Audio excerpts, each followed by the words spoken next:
Okay. Thanks, Colton. So welcome to our March meeting of the Kansas State Board of Nursing. Thank you all for being here. And we will go ahead and get started and call ourselves to order. We do not have an on-site packet. That's correct. Okay, so let's review our agenda. Are there any additions or revisions?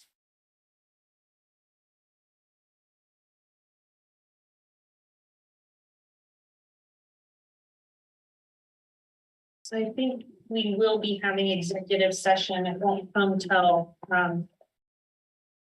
as you see that last item noted, executive session if needed, and we do need one this afternoon, so it'll come late in the day.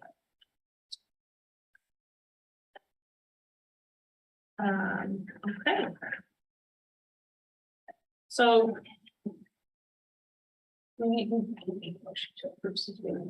okay, so we'll go on to announcements, and I do have a couple of announcements. I'd like to welcome Michelle Terry, brand new board member. This is her first week here with us. She's been to several committee meetings throughout Monday, Tuesday. So thank you very much for being here and welcome. And Brenda Sharp, correct? Welcome to our board as well. I heard that you did attend some committee meetings yesterday also. So thank you very much for being here. I know you bring some board experience with you from participating in previous boards. So thank you so much. I might give you all just a minute if you want to tell us a little bit about your backgrounds and share what you bring to us today. Thank you. Thanks for having me. Really honored to be here. My name is Michelle Terry. I've been in healthcare for about 35 years.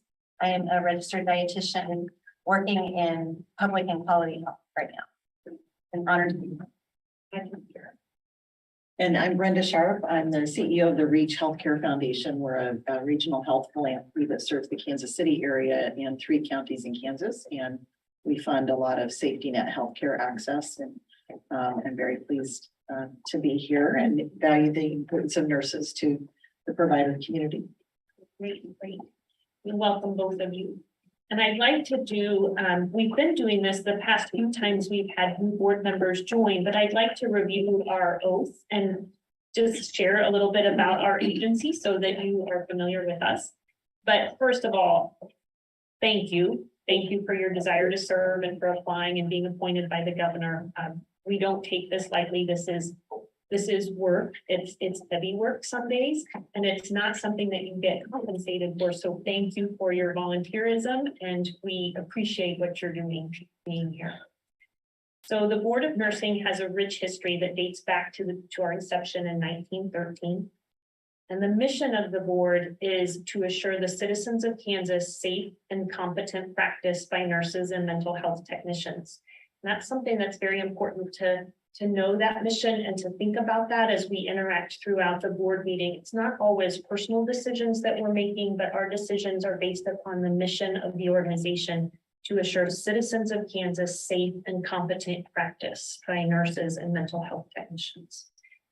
Our guiding agency philosophy is that the Board of Nursing will act in accordance with the highest standards of ethics, accountability, efficiency, and openness. The board subscribes to the idea that safe nursing care is a public trust, and we approach our activities with a deep sense of purpose and responsibility. The public and regulated community alike can be assured of a balanced and sensible approach to regulation. Our core value is that we value trustworthiness in each individual. We believe that we are depended upon to act with integrity, honesty, sincerity, and fairness. We value respect for each person, recognizing that we all have an important role to play in achieving our organizational goals. We value continuous learning, which enhances individual and organizational growth. We value competence in all board and staff, knowing that quality leadership, support, and service require knowledge, skills, and accountability. We value open and effective communication through the ongoing interchange of ideas and information. And we value collaboration in our work process and decision-making, recognizing when we involve others affected by decisions, we strengthen the decision. So with that, I know that you both have probably already signed the piece of paper and sent it back to the governor's office, but I'd invite you to stand with me and say the oath for the board. So this is KSA 75-4308 requires that the following oath from KSA 54-106 to be signed by all state Kansas appointed board members prior to serving on the term. So with that, if you'll raise your hand and say aye and state your name, I'm Brenda Sharp. I'm Michelle Terry. do solemnly swear Do solemnly swear that I will support the Constitution of the United States that I will support the Constitution of the United States and faithfully discharge the duties of my office. and faithfully discharge the duties of my office. So help me God. So help me God. Thank you. And I'll present you both with your pin. These are tokens to represent the work that you do here on the board. And you're welcome to wear it during any official board meeting, and it just signifies the importance. Thank you.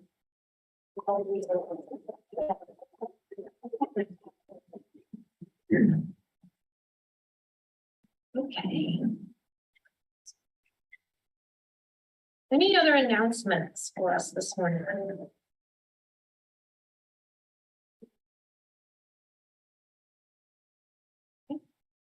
Let's review our minutes from our December meeting.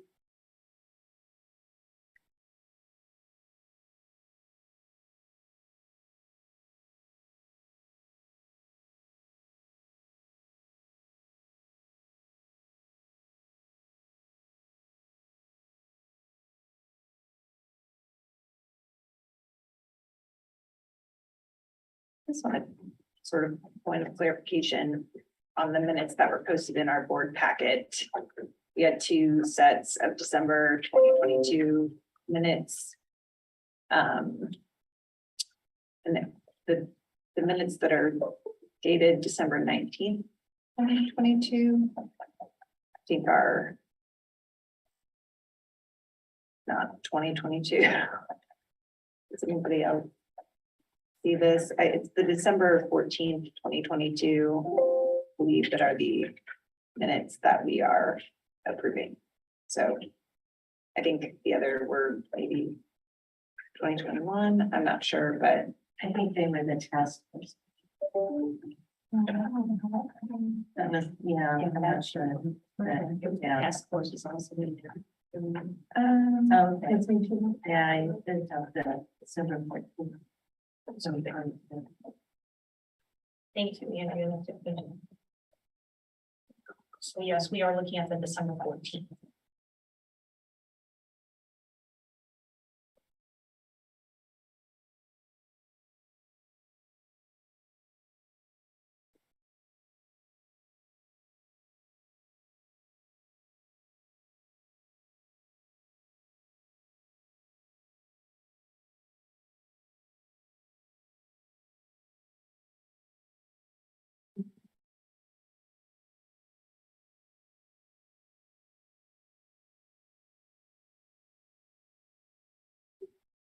There's a motion.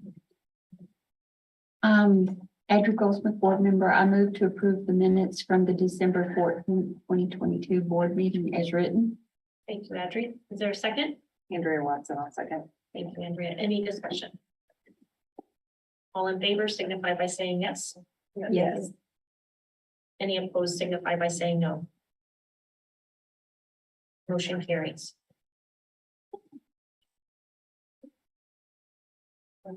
Move on to our agency reports. Carol? Yeah, thank you. You should have the staff reports in a folder, like staff reports or something. For those of you who may not be familiar with where to find them. You will find mine under the executive administrator report. I always start out just by listing the upcoming NCSBN meetings. And NCSBN stands for National Council of State Boards of Nursing. It's a national organization that every board of nursing belongs to. And it has a lot of very positive things that it brings to this board. One of them is they do some phenomenal meetings. And they also help fund someone or sometimes more than one from a board to attend, which is good because you don't always have that built into our budget. So anyway, you will see, the upcoming ones next week, as a matter of fact, is mid-year in Seattle. So, Adrienne and Juliana and I will be going to that. The, Nurse Licensure Compact Commission meeting is on Monday. And then the mid-year is Tuesday through Thursday. So we'll have a report back on that, in June. And then the APRN roundtable is on April 11th, and that's going to be virtual this year. I'm planning on attending, and if someone else wants to, just please let me know so we can get you registered.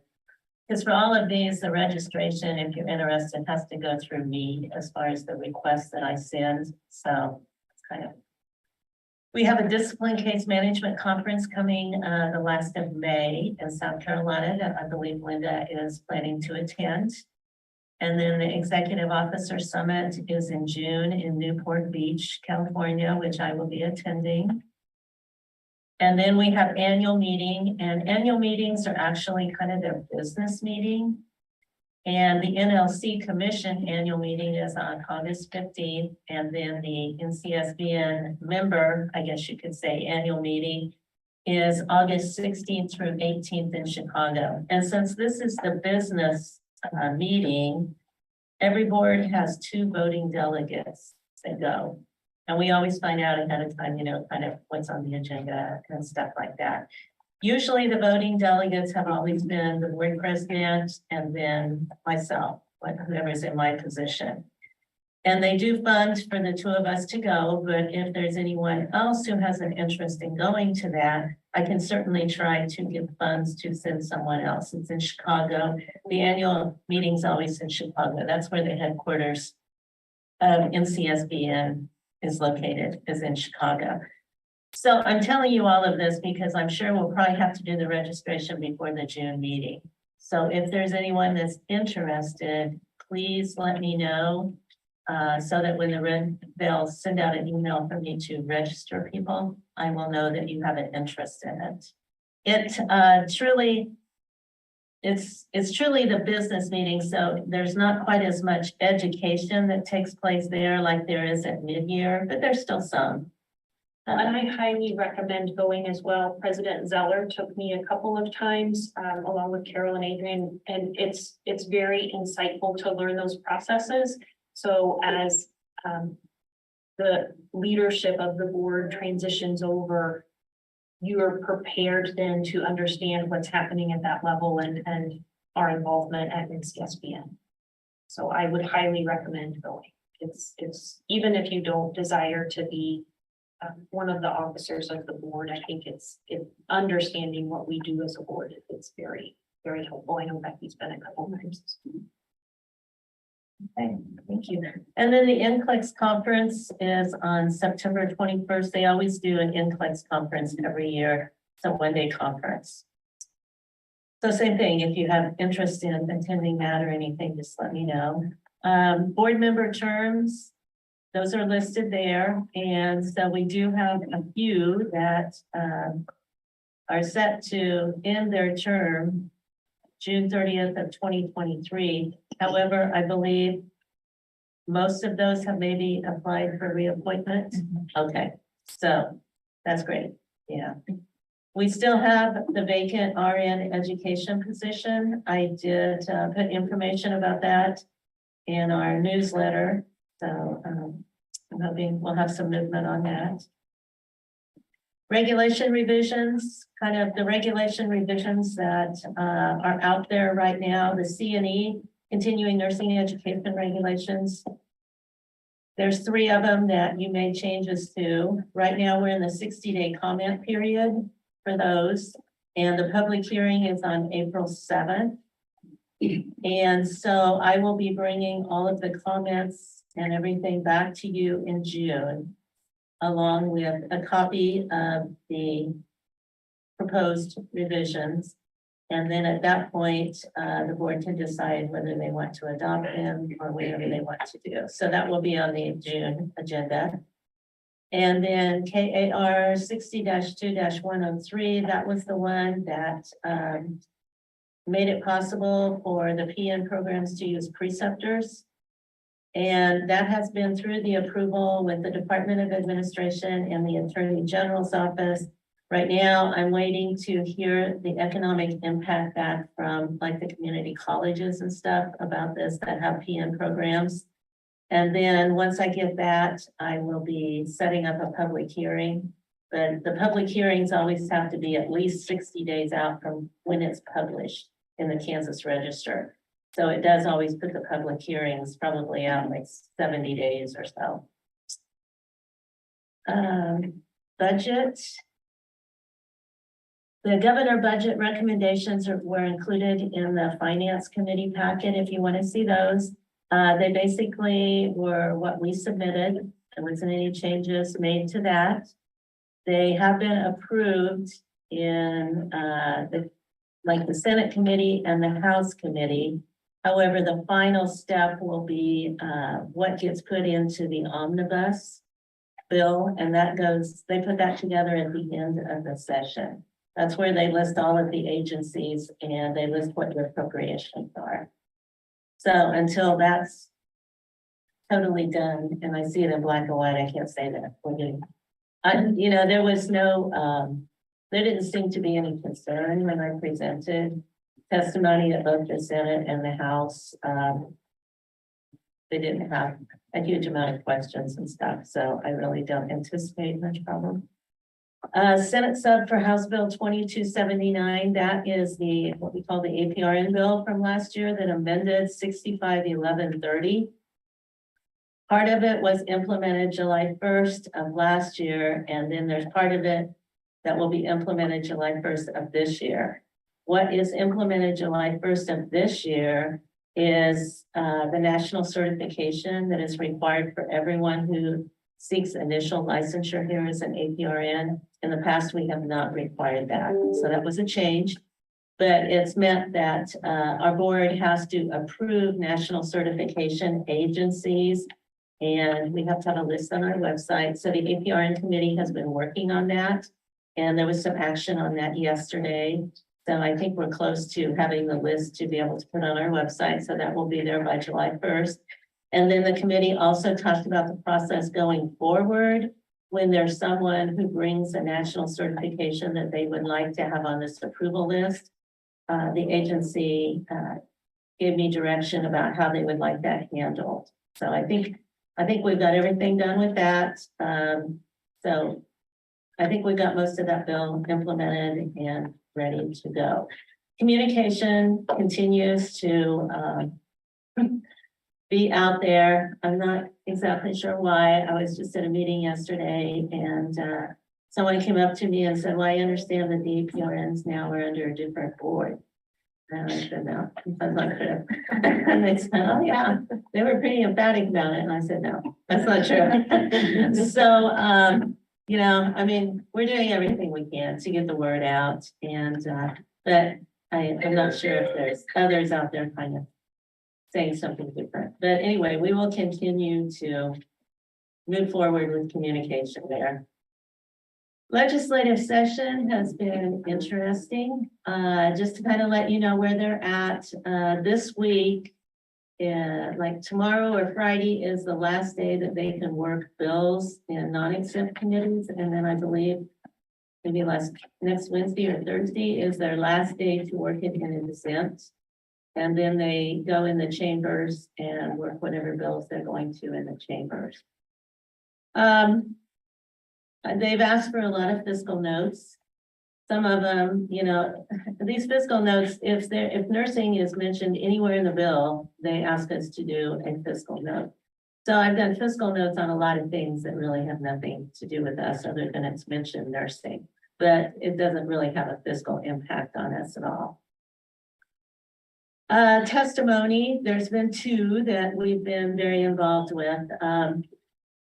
There hasn't been quite as much over there on healthcare that really probably involves us as much as maybe I thought there would be. There's kind of been a different direction taken over there. But I did put in your packet the neutral testimony that we did for House Bill 2388. This was kind of a surprise to us. It kind of showed up and caused a little concern because it could be interpreted several different ways, I believe. There could be, I think, an interpretation made that we could no longer be part of NERCES, which is the National Nursing Database that we have to be part of in order to be part of the Nurse Licensure Compact. So if it had been interpreted that way and we could not stay part of NERCES anymore, we would not be part of the compact. And that caused me a lot of sleepless nights there for a little bit because that would not be good. And then the other thing in there that kind of concerned us is they wanted us to issue paper licenses. We quit doing that in 2010 because of the amounts of fraud. And, you have to kind of think, I think the Board of Nursing is probably at one spectrum as far as, how much we do electronic and everything. And then there's other licensing boards clear to the other end of the spectrum that don't have an electronic database, anything along that line. So it would probably definitely help them. But for us, they can verify. They can verify either on our website or they can go to NERCES, because NERCES has a public port that they can go to. So we just felt like if we were asked to issue paper licenses again, that can open up fraud big time for us. And we were afraid that employers then would look at a paper instead of actually going on our website or something and really verifying what it says, because they probably could change those paper licenses. So we ask that they reconsider that. You will see that the testimony was neutral with concerns. What I have found is you don't really go over there and oppose something very much. You can do it neutral, but bring up concerns and ask them, to please consider those concerns. Well, it was interesting because, the other part that they wanted there is they wanted the state to have a verification database or system that all the licensing boards in Kansas would use so that the other licensing boards in Kansas could see who our licensees were. Again, we have that on our website, okay? And I don't know that some of these other non-healthcare related licensing boards really, care about who we have licensed, and same thing with me with some of them. However, when I went over there were only two of us giving testimony. The first one who gave the testimony was the vendor who was bringing this system in, wanted to bring this system in. And of course, it sounded great and all of that. But what I have found is when they bring stuff up over there and they put these bills together, they really don't know everything, the impact that this can have on everything. Really, they didn't. So then I was the only licensing board over there giving testimony, and that kind of concerned me because Adrian went with me. So I asked him at one point, I said, so why is nobody else over here? Are we like interpreting this different? But you truly could interpret it several different ways. And so I testified, but I made it very, very clear to them that if we had to leave the Nurse Licensure Compact, that would be extremely unpopular decision. And I think maybe that hit home just a little bit because again, sometimes they don't even know what the Nurse Licensure Compact means over there. And then also paper licenses. And our extreme concern about the amount of fraud that would be out there, and that is not protecting the public in any means, because we have the ability. And so then the other licensing boards kind of got on track here, and we got some amendments made to it. Amendments that helped us, because another thing that was part of this is that system that they would put in for the state was going to be funded for 3 years, and then they didn't know how it was going to be funded beyond then. Okay, we've been down this path before, and it usually falls back on the licensing boards then to fund this. And oftentimes it's based on the number of licensees you have. We have like 71,000 licensees, and we have the most licensees of any licensing agency in the state of Kansas. So we would be paying the most if it went that direction. But the amendment that got on there is that this has to be funded out of state general fund. They're actually giving that to the Department of Administration to take care of. And it cannot, the cost cannot be put to the licensing boards or the licensees. Because most of the licensing boards said, you know, you make us start paying for it, our only choice is to raise license fees. And so I think they listened. The paper thing now is that we can issue paper if we do not have an electronic verification system. We have that, so we wouldn't. Plus, what we have is we have the option right now that if someone wants to go to our website, a licensee, and print out a paper copy, they can certainly do that. But what it does not have is the dates on it, because that is where the fraud could probably take place. Somebody could change that expiration date. So they truly can issue, you know, they can get a piece of paper that says that they have a RN license or whatever right now. So that has actually, it just went through the House and they made another amendment, but it was just kind of I mean, it wasn't anything that caused much concern to us. So I think we got that one kind of taken care of. And then the other one out there is Senate Bill 112.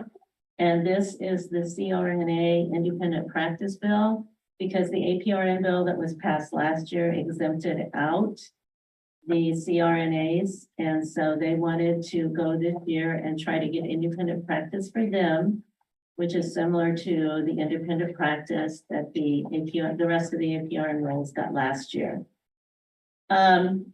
Submitted testimony for that as a proponent. And it has been passed favorably from the Senate Public Health and Welfare Committee.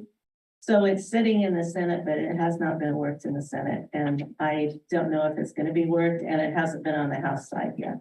So I think time is kind of running out for that one maybe. But I'm sure, you know, that they'll try again next year. I mean, because it's true. I mean, they're the only role now that doesn't have it out of APRNs. So, okay, so that's been legislative session. It's been kind of busy at times. There's a lot of focus, of course, on the nursing shortage and what is the Board of Nursing doing about the nursing shortage. So, you know, in December, I talked to you about the requests that have been given to me, and I'll fill you in about some of the recommendations that have come out of the task force a little bit later. But I just wanted to let you know that I also am a member of the Kansas Board of Regents Healthcare Nursing Task Force. We have met for several months now, and there's different stakeholders. There's the Hospital Association. There's, I think, 3 nursing program administrators. There's the Kansas Board of Regents, and I think that's most of them that are on there. I think there's some really good recommendations that have come out of there. The recommendations right now have been taken to KBOR's board for them to look at, because this is going to be presented from KBOR. Main reason is because KBOR is the agency that has the funding for the nursing initiative, which does a lot for our nursing programs in Kansas. It also helps with, you know, faculty and different, you know, our nursing programs can submit an application to get funds from some of the resources over at KBOR. So they're the ones that sit with the money here. And that was part of the recommendations, is some of the money will be increased coming out of there, but they're the ones that are going to have to ask for that, because we're not really involved in that. But it has been interesting. You're one person that's going to come and present today, Darren Caffrey from the Hospital Association. He was also part of this, and he's going to be talking to you a little bit later about his research about healthcare apprenticeships and stuff like that. Project, you in your retreat last year, you had asked us to put together a 1-page information sheet about KSVN. You will see that at the end of my report. I think it turned out really well. Adrian helped me with it. To get past all the testimonies here. I just wanted you to know the testimonies and stuff like that. Okay, it starts, it's blue, it's very colorful. I basically just tried to do a snapshot of fiscal year 22, what was accomplished in fiscal year 22. Because it's kind of hard to put everything in a one-page thing, and literally you get their attention, I would swear probably for 5 seconds over there. And this was given on the House floor by Representative Oropesa. And so that's been very helpful. I've shared it, you know, when I've been over there doing testimony and stuff like that. They seem a little surprised to see anything like this coming out of a licensing board. And just something else I guess I'd like to draw to your attention. On the second page of it, we have given the link to our annual report and the strategic plan. You can go on our website and find our annual report and our strategic plan. You cannot do that for most of the other licensing boards, so I'm not even sure that they really have that. So I just commend the board for supporting that because I think that looks very good. But anyway, that's the one pager that we came up with, based on the fact that you said that you would like to see us do that. You know, there's probably improvements that we could make, but I think it's a really good start. Okay, let me get back here. All right.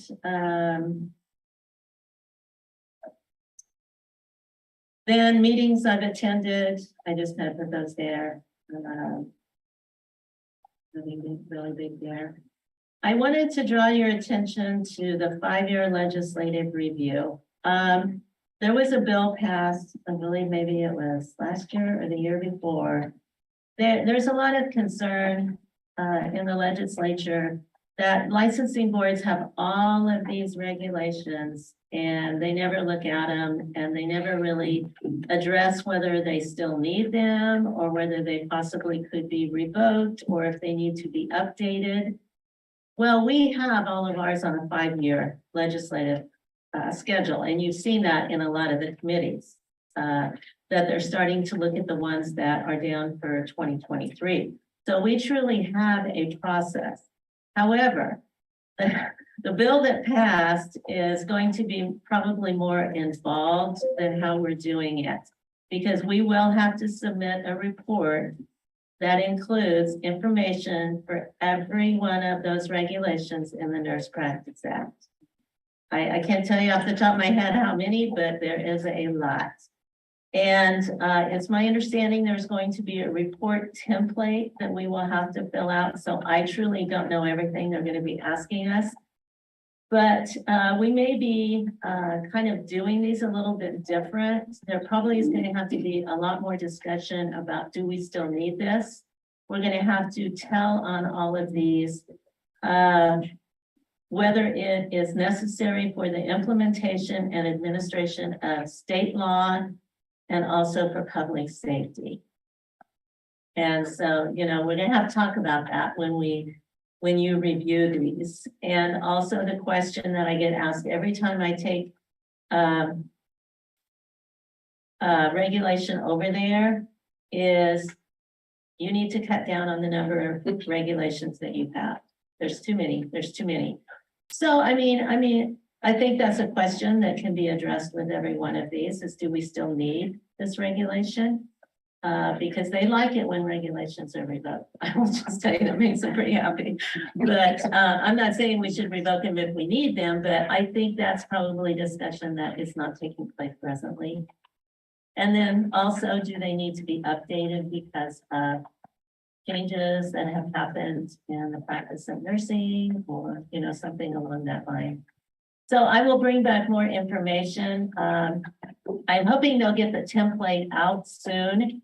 When we have to report out is in 2025. So we'll have 2 years to do all of our regulations according to that template. So just get ready. Kind of interesting. But I just wanted to bring your attention to that. And then a Couple of other items that were not on there because they've kind of come to my attention since then is we need to look at the NCLEX like every year, every 2 years, and that hasn't taken place because of COVID.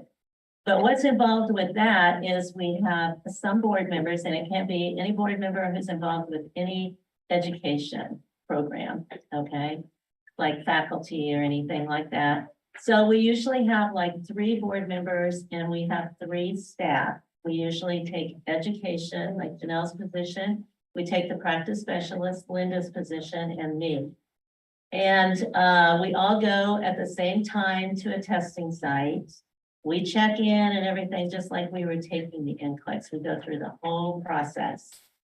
And then some of us will be given the PN NCLEX, some of us will be given the RN. Now, just a sigh of relief, they are not grading us. So, you know, we're basically doing this to see, is this content that is taught in our nursing programs? Because again, you wouldn't want the NCLEX given to somebody when it wasn't even taught in the program.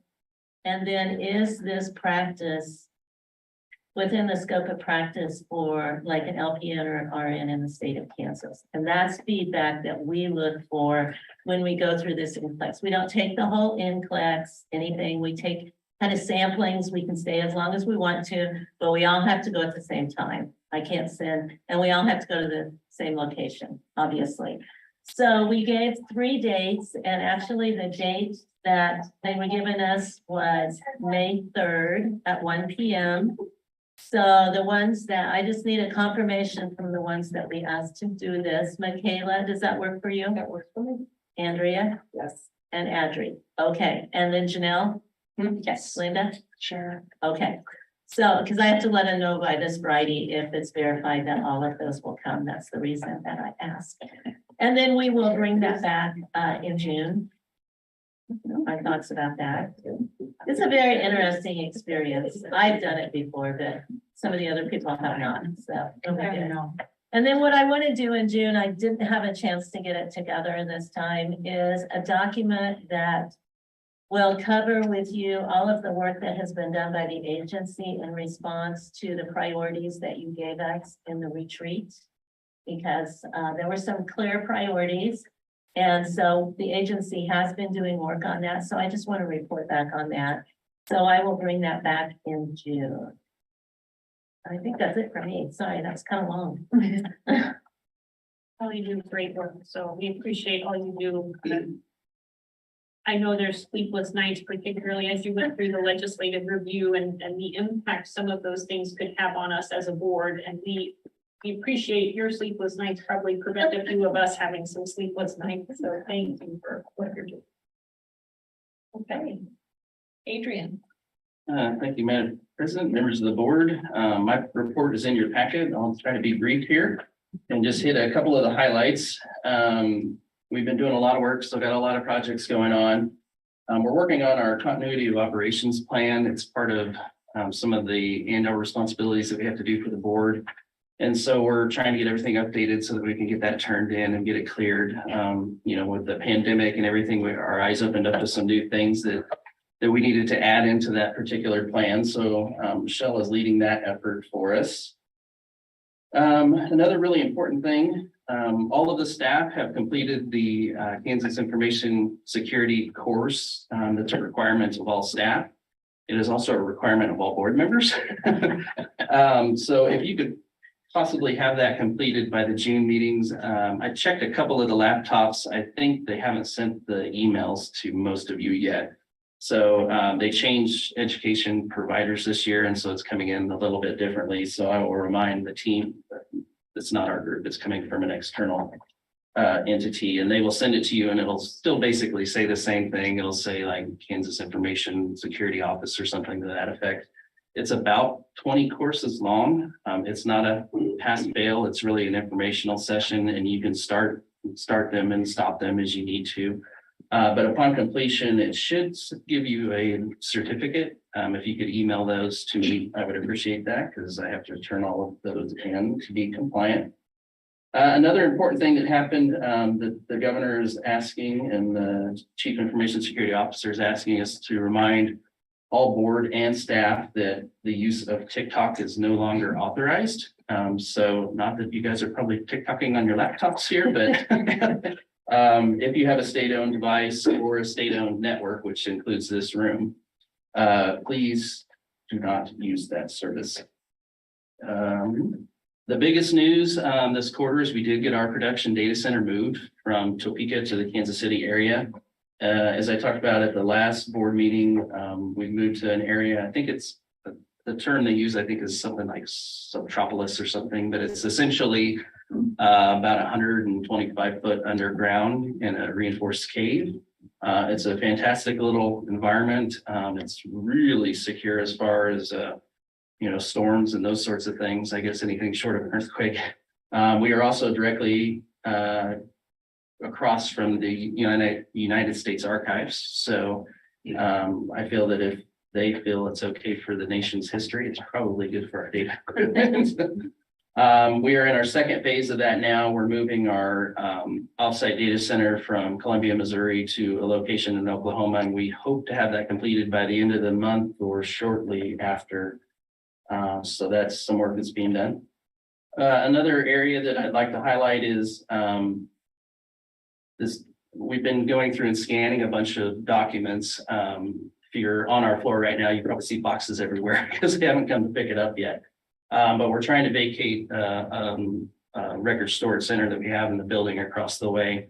And our staff and Linda's team have been gathering that information and getting that scanned for us. So that's kind of nice. Another kind of success that we had this quarter is, as you heard at, I think our last board meeting, we moved to a new vendor for our nursing newsletter. And they have provided some kind of analytics of the click-through rates.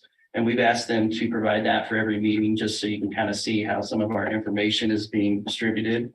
And I think they're doing some good things with this, including still supporting our annual report, which somebody said we have a nice looking report. They help us design that, as well as our strategic plan and the newsletter. So we're happy to continue that service with them. On the NCSBN front, you heard Carol's updates. I will be going as the treasurer of NCSBN, and we'll be giving some reports on the finances of the organization at their annual meeting. I'm also serving out my last few months of the term, and I will be expired and will not be on the board anymore. It's been a wonderful experience, but I still have a little bit left yet, but it's been great. A lot of work. And then probably lastly, a thing that I got to participate in yesterday, which is why I wasn't in some of the committee meetings. Governor Kelly appointed me to the Kansas Information Technology Executive Council.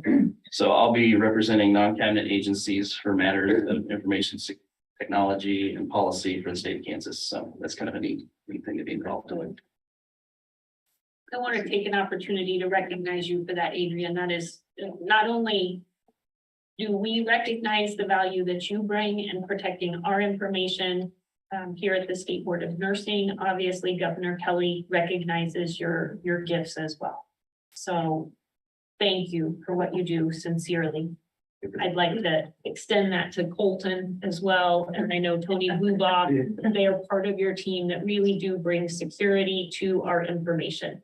We have seen impacts across the nation of what the lack of security might be for nursing, and with licensing to folks that maybe should not have been licensed.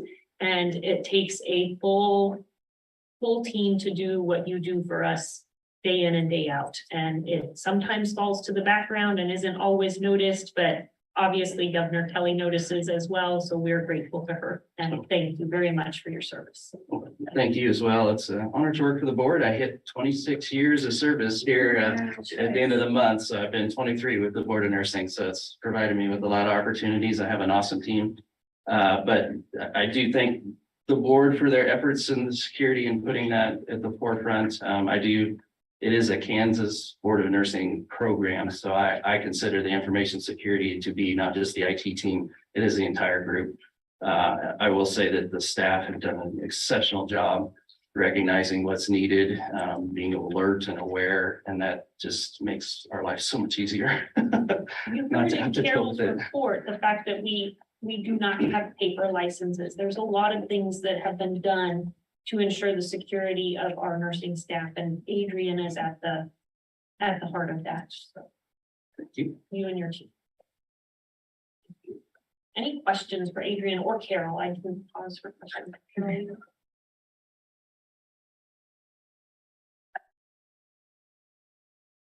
Lindsay, what's next?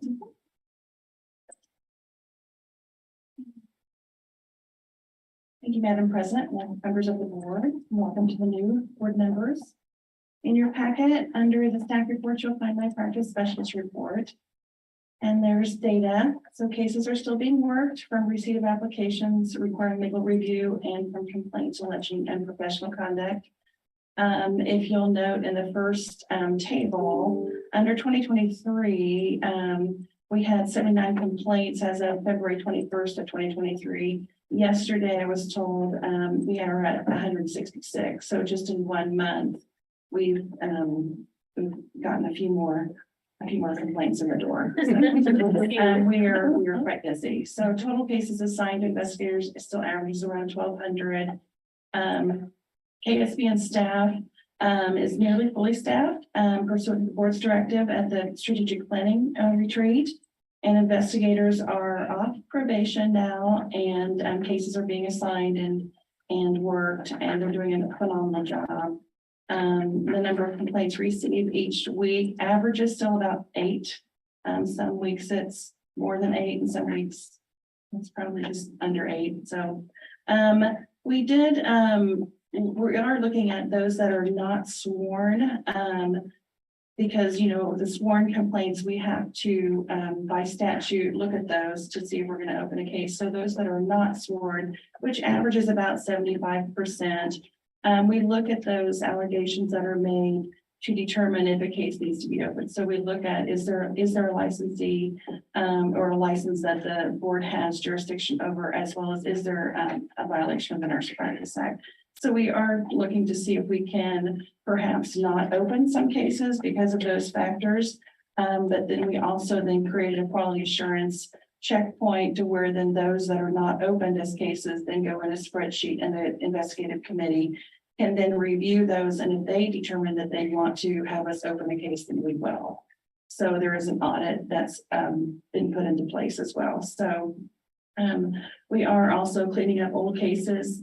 Likewise, you know, when we joined the Nurse Licensure Compact, previous to 2019, if a license had lapsed and the case was opened, it would be closed. But now, since we're a part of the Nurse Licensure Compact, if we learn of a case in another jurisdiction, it could potentially affect whether they have a privilege to practice in Kansas. So we have to go back and open up an old case. So that's why you see the history of cases that are in that one chart. So we're working double time to get old cases and new cases done. So the next chart you'll see on the complaint statistics, the days between incident date to when we actually receive the complaint, we have 215.52 days. Last quarter, this was averaging about 190 days. So I don't know what is causing the reporting to KSB to increase, but it's something I'm going to monitor and look at. We start seeing impairment and abuse cases. The quarterly report is submitted by KNAP. It's in your packet, and investigative committee did review that as well. As far as like a performance-based budget outcome measures, percentage of complaints, we have a metric to be about 90% that are reviewed within 2 weeks of submission, and we are at 92.9%. So the process that we put into place July of 2021 is still working. So we're still above the 90. And then the percentage of investigations completed within 9 months of opening, which averages about the 177 days that the Journal of Nursing regulation article referenced. We're at about 53.45%. Those that were to the board in December, and last quarter we were at 51%. So we're doing a few things differently to keep that increasing. The number of nurses practicing without a current license, we only had one unlicensed practice case due in part to the House Bill 2477, which extended the nursing renewal dates expiration to January 20th of 2023. So now that all of those things have expired and nurses are to renew on time, we expect those numbers probably will start climbing. I did speak with our senior special investigator, and he says he usually averages about 3 to 5 reinstatement applications per week that end up having unlicensed practice. So we'll be busy. Only one imposter this last quarter. Yay. Cora open records requests, we still are very busy with those. Just for the month of February alone, we received 29. So we are handling those things and keeping on top of those. We're still averaging about 6 days, 5-6 days to get those things out the door, depending on where the documents are at. Now that some of them are not being scanned, we have a method to be able to retrieve those timely so that we don't hold up the document production. For supervisory type duties, new employee, I have Laura Hurley, who is our new special investigator. And she is working primarily with applications with legal review, and she started January 9th, and we're happy to have her. She's asking good questions. We're glad to have her. So you'll also see the practice call report for January to November in your packet, and the practice committee reviewed that, and they have a lot of comments, interesting comments. The update on the investigative process changes, we did discuss this in length in investigative committee, and I believe it's going to be reported on by our investigative committee chair at the report out, but I'll present the highlights. Under increasing investigative committee meetings to begin monthly. That was what we're determining whether it could be done or not. And that was the goal. And the considerations are still committee membership, expiring terms of members. Both Michaela and Audrey have put in for reappointment, but currently then they're only have Becky as of July 1st if they don't get reappointed. So I'll be looking for some other board members to come on down. And then time it takes to train a new committee member. We do have an orientation process, and it's working. Michaela was very complimentary of what we've tried to do. So, and then also I visited with Charles, as I said, and open meetings does apply. So we still have to do notice of meeting about 2 weeks before, have an agenda, do minutes and motions, as well as, get the case summaries 2 weeks before to the committee members. And then the decision is in person versus virtual. I mean, that needs to be considered by the board. Assessing operational efficiency for case investigations. We're still looking to see how we can improve processes. This quarter, I think kind of tying with what Adrian has been talking about, IT related and security issues, we were looking primarily at the evidence that comes to us in digital format, whether it comes as an encrypted email or if it comes on a flash drive, thumb drive, and everybody is asking how can they send it to us and upload it to us versus sending it in paper format. So we are finding all of the thumb drives and everything, and we're logging those and storing those appropriately so that if that case does go to disciplinary counsel, we can have a chain of custody that shows that we did not tamper with that evidence while it was an investigation. So there are some things that we wrote a procedure for that. So there are some things that the staff has worked on with that. Operational efficiency for the case resolution through the disciplinary process. This is very raw data, baseline data. And it reflects the average number of days for how long it takes disciplinary counsel to take action once they have assigned the case to them. And it's averaging 136 days. The pie chart reflects that about 25% of those cases may end up with a case decision changed by the committee members. And so I'm told that sometimes those cases are old cases, or there was perhaps maybe evidence they couldn't define as current abuse of drugs and alcohol anymore, because if you look at 136 days and it takes us 177 days to process a case, current is when.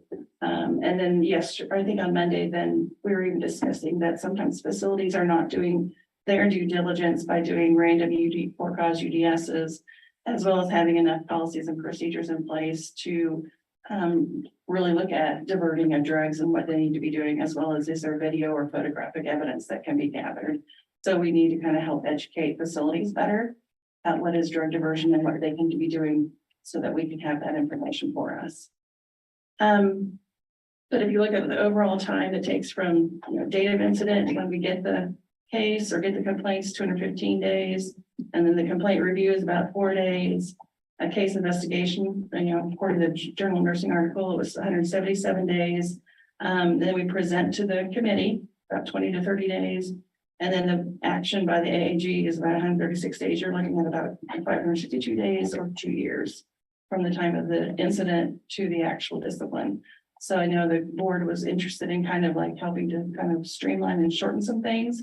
That's where we're currently at. So that at least it's kind of data that we can start kind of looking at how do we shore up some of that. So we got to know where we're starting in order to know where we're going. So we do have some meetings that we've attended. And then we have, like I said, like Carol mentioned, the disciplinary case management conference coming in, which I'm excited. I'm excited to go to. So I stand for questions. Thank you. Any questions from? Great work, Linda. This is a lot of data. This is much more than what we've ever had before. Yeah, and those dates, they are alarming. Honestly, some of those kind of scare me. I think you're absolutely right. We've got to know where we're at so that we can make progress going forward. But Julian, we just noticed that new piece, or it's taking for the length of time for us to get notified from the facility. Did you notice that in education? That was interesting. We're just assuming it's immediate. In the facility, it should be immediate, and look at that. So I think that's there's a lot of laws on that There's- facility side because defamation of character comes into play and what can be released from an employer perspective. So everybody's trying to be compliant and do what's right by folks, and yet then I know that creates delays on the end. So probably a lot of collaboration and talk with education. Yes, with everyone. And I'm a member of that Kansas Association of Quality Risk Managers that the KHA has. And so I know at the last meeting that we had here in Topeka, there was discussion as to, there is a fear to report because they feel like, we're punitive and not rehabilitative. And the breakout session that I was in, I voiced that I think that our data will show that the committee seems to be more rehabilitative and they want to see that. Versus being just punitive only. So I'm trying to get that word out. They're also looking at really focusing on drug diversion and, what is needed to be done at the facility and what do we need on our end. They're looking at the risk management statutes and the SOC 3s and 4s and how timely can we all work together to make sure that we can kind of help. And some risk managers have reported that, HR will terminate versus report. And so then it just becomes another facilities issue. And then, it creates an issue then for the licensee who may need help timely to rehabilitate. So there's a lot of things to work on. Yeah. Thanks for that description. Linda. Mhm. Great work. Any questions? Becky serves as chair of that. I do committee. have a question. So are facilities required to report regardless of whether they terminate, or can they terminate and fail to report? Well, according to the Nurse Practice Act, if you're a licensee by the board, you have a duty to report if you notice something. And it falls then to where if the risk manager is a nurse or not a nurse. If they're not a nurse, they fall under the risk management statutes.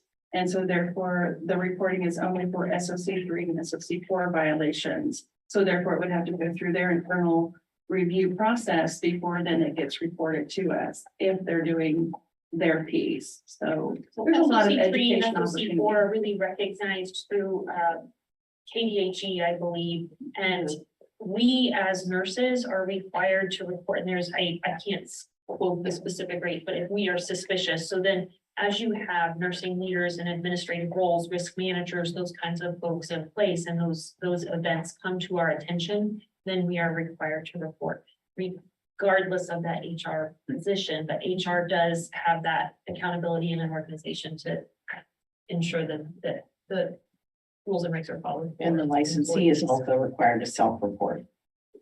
No, there are some things that they have to self-report within 30 days after a conviction of misdemeanor. We've talked about that in, I think, was it investigative or practice, one of them, so. And a licensee has the ability to get involved in KNAP, and ask for help without disclosing. It's been, as long as they remain compliant with that, that does not get disclosed to us. It's when there's non-compliance that we as the board then are informed that they haven't been successful with that. Kansas Nurse Assistance Program. Thank you. Great questions, Brenda. Thanks for asking. Any other questions? It's tough work, Linda. Thank you very much for what you're doing. Janelle? Mine will be brief. I was out in the field a lot, so thank you, Madam President, members of the board. The first quarter's been a busy one, but it's been mostly site visits, so hopefully my report will be brief, but we had a couple of nursing program updates. We have a new administrator at Flint Hills Technical College, which is a PM program. Julie Heitman has taken over that role for them. Kansas City, Kansas Community College, their ADON or their assistant director for their programs moved to their simulation coordinator position. So that position is still open, and Susan Anderson remains the director of that program. North Central Kansas Tech College in Beloit has a new director as well, Angela Murray. She worked as an interim from December until February and then was approved as their permanent full-time director. And they now have both a PN and an ADN program. So she will be busy. As of the time of the report, 4 site visits had been done. We did 2 initial visits, 2 reapproval visits. So that was a busy time. I've done one more, we've done one more since then, and we have 2 more to go before the session is kind of wrapped up. So it continues to be busy. I will say that the one that we just did was an initial visit for a new LMHT program. So we were happy to see that in light of some of the things that we'll talk about later as well. In terms of other activities, there's not a lot of other time for that, but we're working on that. Still do a lot of review. I feel like we're seeing a pretty significant increase in our CGFNS reports that I review, and these are internationally educated nurses that are coming to the U.S. for licensing. Some have already been licensed in the U.S. already in other states, but many of them are initial as well. So they're taking NCLEX and then getting licensed. I just made a note of the Philippines seems to be the largest contributor to our internationally educated pool of nurses. And I understand there are a couple of hospital systems within Kansas that have been doing a lot of recruiting. And so we're seeing a lot of those come through now. So just kind of an interesting fact. I won't mention much more on some of the petitions. I just wanted to make a note. Sometimes we don't talk about that very much, but we did have 4 petitioners complete their conditions this quarter, which is really pretty good for some quarters we don't have any. So 2 have already tested. We had 1 pass and 1 fail, and 2 are waiting to do that. I always encourage them to test as soon as possible once they've been through that petition period. We find from history, and maybe it's time for another report on petitioners about success and failure, because I think one of the things I'd like to do, and I have it on the June agenda for the education committee, is maybe look at our conditions and how we do petitioner requests. As just a reminder, we have a 24-month time frame that graduates can take the NCLEX as many times. They have an every 45-day limit, but they can take it as many times as they need to pass in that 24 months. If they fail to do so in the 24 months, they must petition the board. That's in our regulation. And then the board has in regulation, they have or in statute, in regulation, they have put in place, they have the petitioning process and what they need to do. And then the board a few years back, because of all the petitions that were coming forward and the amount of variation and whatever, they did put together a policy that we've been following. So we just want to relook at that in terms of what conditions are applied, for how long they've been out, and how many number of times they've taken the NCLEX, that kind of thing, to make sure we're doing the best for them. Do we have the right things in place? in order for them to be as successful as possible for those that are retesting. We seem to have a lot that just never make it to the end of their petitioning. We give them a year from the time of their petition. Because one of the things that's happening is if they reach the 5-year point from their graduation, they have to, the board educational mandate is they must retake their nursing courses. They don't have to go back for a new degree, but whatever degree they were, or whatever certification they were seeking, PN or RN, they have to retake the nursing classes. So that becomes an issue of trying to explain to them, and sometimes to programs that call me and say, I've had this person ask, and maybe they don't completely understand. They already have the degree. How can we do that? And it's like, so they have to, then the program gets to decide whether they'll take that on. At that point for them, this is not an initial person coming in. It doesn't follow the same requirements as somebody getting into their program. It doesn't go against their NCLEX pass rates, all those kinds of things. But it does take some work because it's a person who has to take all the courses, pass them appropriately, and then be on a transcript for us to see. So that is a lot of work. And a lot of people after 5 years then may just decide not to do it. And with the implementation of the compact, there are less choices for them to maybe do initial licensure somewhere else, which we never really encourage because that's kind of the whole point. What kind of help and support do they need to be able to pass it? So sorry for the longer explanation, but I think it's important to know that and maybe to look at that, how we've been doing those conditions and see if there's anything that needs to be updated. So that leaves, we still have 16 active petitioners and 6 who are still in the process of trying to complete testing. And so we will keep an eye on those. We are getting ready for our annual report for education. As you recall, the board approved a couple years ago to move to work with NCSBN on that annual report, which we have really appreciated. This will be our 3rd year. I don't have any changes for this year. I will be letting NCSBN know that. I think we have it ready to go. So I'm just in the process of making sure that the administrators have the information on the website available to them, because with no changes, it's a fairly easy process. So just for my new administrators, we'll try to do something for them as needed in terms of an orientation to that report. Scholarships, we will have our winners here today, and we'll talk more about that then. Just my couple of reminders, Next Generation NCLEX starts April 1st. So it'll be before we meet again. I don't know that will be interesting to hear what will happen and if there are any comments or anything that we'll see from that before the next meeting, but it's just an awareness that that's a big change, and programs as well as students. I had a petitioner who's kind of call, do you think I can get my petition done before April 1st? I said, I don't think so. I understood her question. I knew exactly why she was asking, but.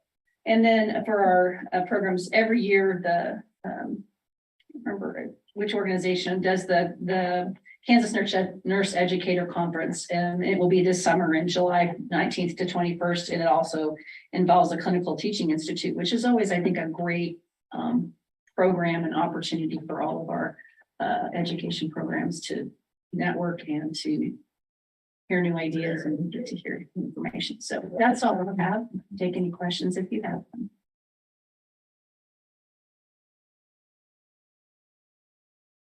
And maybe just one plug. I really appreciate my committee members and board members who are doing visits with me. It has been, like I said, it's been a lot in the last year and a half, and I really appreciate it because that's all volunteer time on their part too. And I have 4 administrators who are on the committee who do a lot of the visits too, as well as Becky. You're kind of my primary go-tos.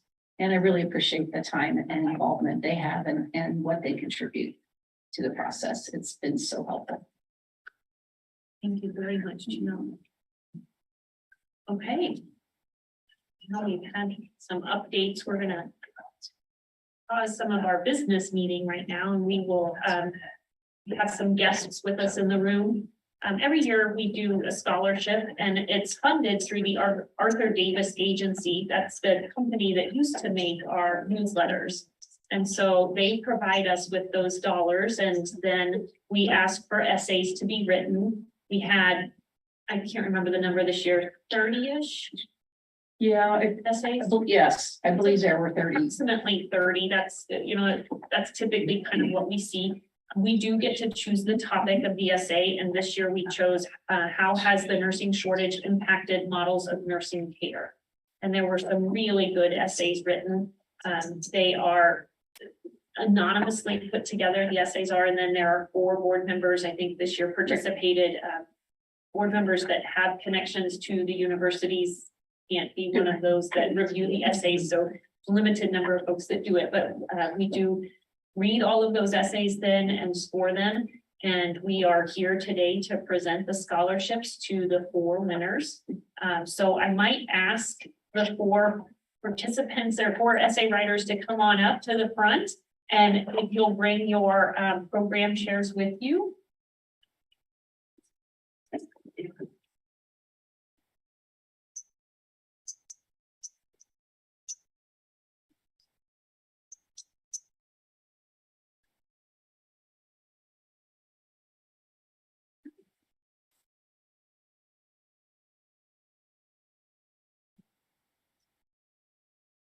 So we'll start with Addison Sturba.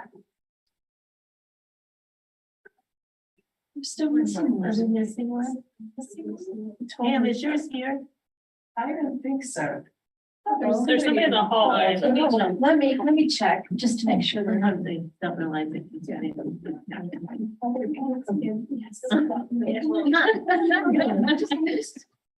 Yes. All right, now we got somebody. Right.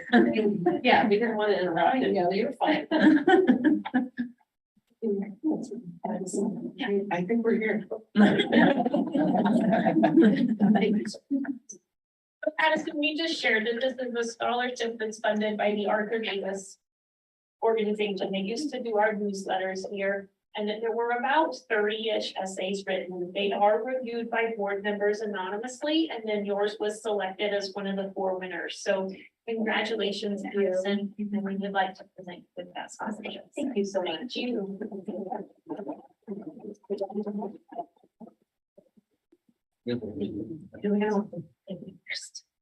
Do we maybe want to have this today? Stay there, stay there, stay there. Yes, I'm at Neosho County Community College in Ottawa, Kansas. I'm a level 1 nursing student, so I started in January and doing pretty well so far. It's hard, but I really, really love the program and having a lot of fun, so. Oh, she's so fun. Look at that. Thank you. Yeah. Oh, good job. Did you? Congratulations, thank you for your service.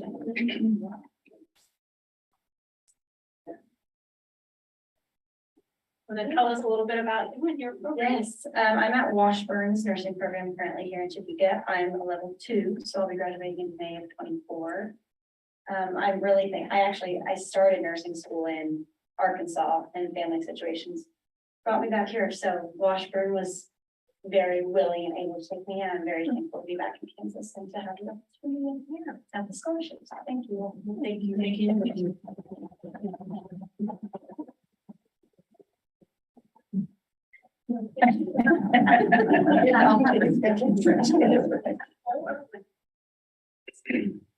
Congratulations, thank you.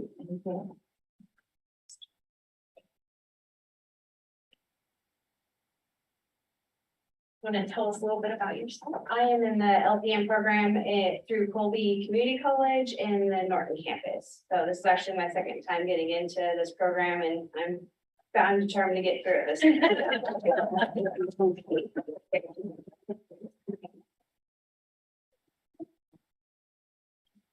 But not least, Raven Martin. Congratulations. Thank you. Absolutely. You.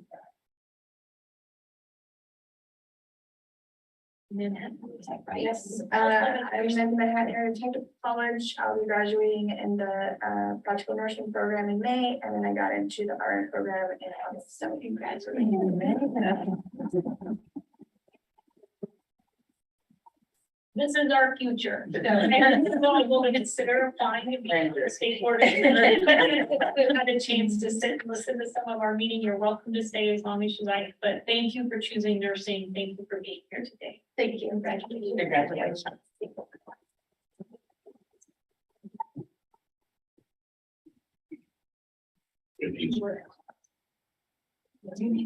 Okay, we have another guest coming. Oh, sure, absolutely, yeah. Did everybody get the picture that they wanted? If not, we can. Do you want to, oh, do you want a picture? Oh, I do want to, yeah, come on up. We want to make sure you get your Yeah, picture. okay, thank you, absolutely, absolutely.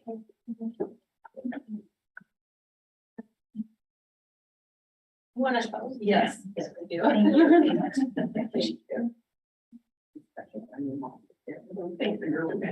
very much.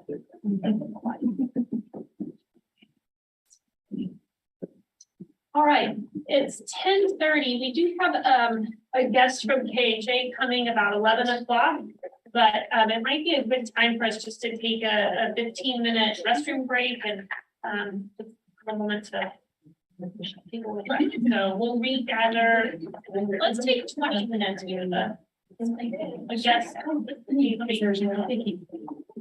It's coming around 11 days. Okay, let's put it together about quarter till then, and we may be able to get our agenda item done. It's here, so. Okay.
Colton, are you there?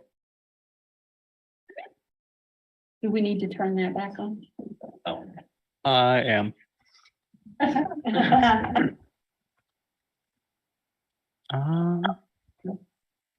You should be good to go whenever. Great, thank you, Colton.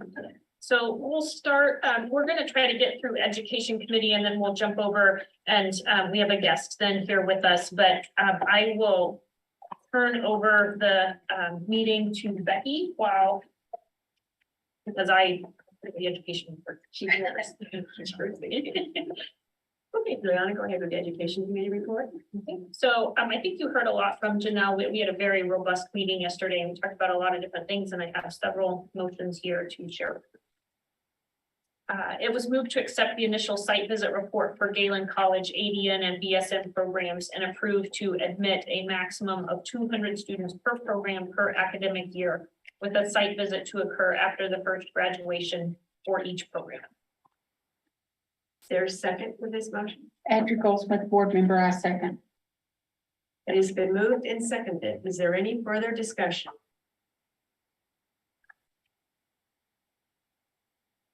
Hearing none, all those in favor say aye.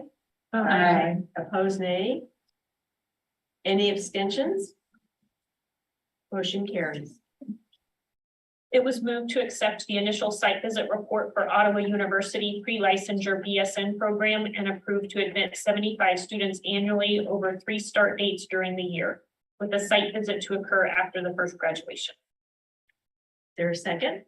Andrew Goldsmith, board member, I second. It has been moved and seconded. Is there any discussion? All those in favor say aye. Opposed, nay. Any abstentions? Motion carries. It was moved to accept the site visit report for Fort Hays State University DNP program and reapprove for the time period of national nursing accreditation.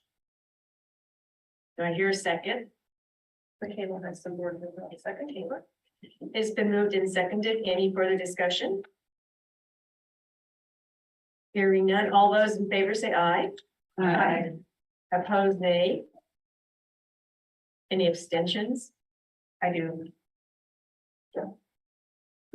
Motion carries. It was moved to accept the site visit report with recommendations for Osawatomie State Hospital LMHT program and reapprove for 5 years. Is there a second? Michaela has the board member, second. It's been moved and seconded. Any discussion? All those in favor say aye. Opposed, nay. Any abstentions? Motion carries. It was moved to accept the site visit report for Dodge City Community College ADN program and reapprove for the time period of national nursing accreditation. Is there a second? Andrea Watson, second. Been moved and seconded. Any discussion? All those in favor say aye. Opposed, nay. Any abstentions? Motion carries. It was moved to approve the major curriculum change request from Benedictine College BSN program to revise the end of program student learning outcomes to better correspond with the 2021 AACN new essentials for nursing. Is there a second? Andrea Watson, I'll second. It's been moved and seconded. Any discussion? All those in favor say aye. Opposed, nay. Any abstentions? Motion carries. It was moved to approve the major curriculum change request from Benedictine College BSN program to begin revision of the overall nursing curriculum with changes to the junior level, which include an overall decrease of 1 chapter at junior level. 1 Credit hour. credit hour. Sorry. Sorry. Write that out. Revising nursing 3000 intro to healthcare environment to nursing 1100 intro to professional nursing and move to a prerequisite course. Remove nursing 3,300 Farm 1 and Nursing 3,640 Farm 2 and combine to one new course, Nursing 3,350 Pharmacology. Removing Nursing 3,500 Maternal Child Nursing and separate the two courses into Nursing 3,520 Pediatric Care and Nursing 3,530 Maternal Newborn Care. Remove Nursing 3,510 Maternal Child Nursing Clinical and Nursing 4,310 Mental Health Nursing Clinical and combine into a new course, Nursing 3,710 Specialty Nursing Clinical. Remove Nursing 4,300 Mental Health Nursing from third semester and add a new course for Nursing 3,800 Mental Health Care to the second semester. Is there a second? Giovanni, Thank you, Lauren. Is there any more discussion? All those in favor say aye. Aye. Opposed, nay. Any abstentions? Motion carries. It was moved to approve the major curriculum change request from Salina Area Tech College PN program to implement a part-time program and admit 20 students annually.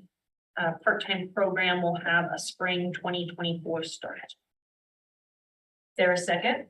Giovanni Gonale, second. It's been moved and seconded. Any more discussion? All those in favor say aye. Aye. Opposed, nay. Any abstentions? Motion carries.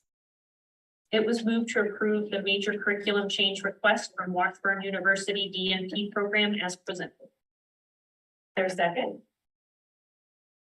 Michelle Terry. It's been moved and seconded. Any more discussion? All those in favor say aye. Aye. Opposed, nay. Any abstentions? Motion carries. It was moved to approve the petition for permission to test retest summary from November 13th of 2022 through February 17th of 2023, which includes Jane Seepy, Giselle Medina, Brianna Perez, Andrea Reynosa, Jill Mans, Brooke Ginter, Hannah Dipakis, Lacey Olson, and Lindsay Robertson. Is there a second? Brenda Sharp, second. Been moved and seconded. Any further discussion? All those in favor say aye. Aye. Opposed, nay. Any abstentions? Motion's carried. It was moved to keep the NCSBN Educational Annual Report System and retire the KSBN Education Annual Report System. There's a second. Andrea Watson, I'll second. Been moved and seconded. Any further discussion?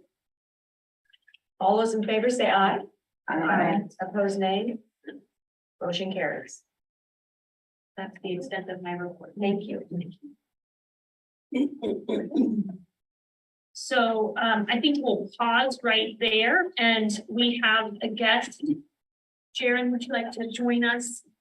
Welcome to come up to the table.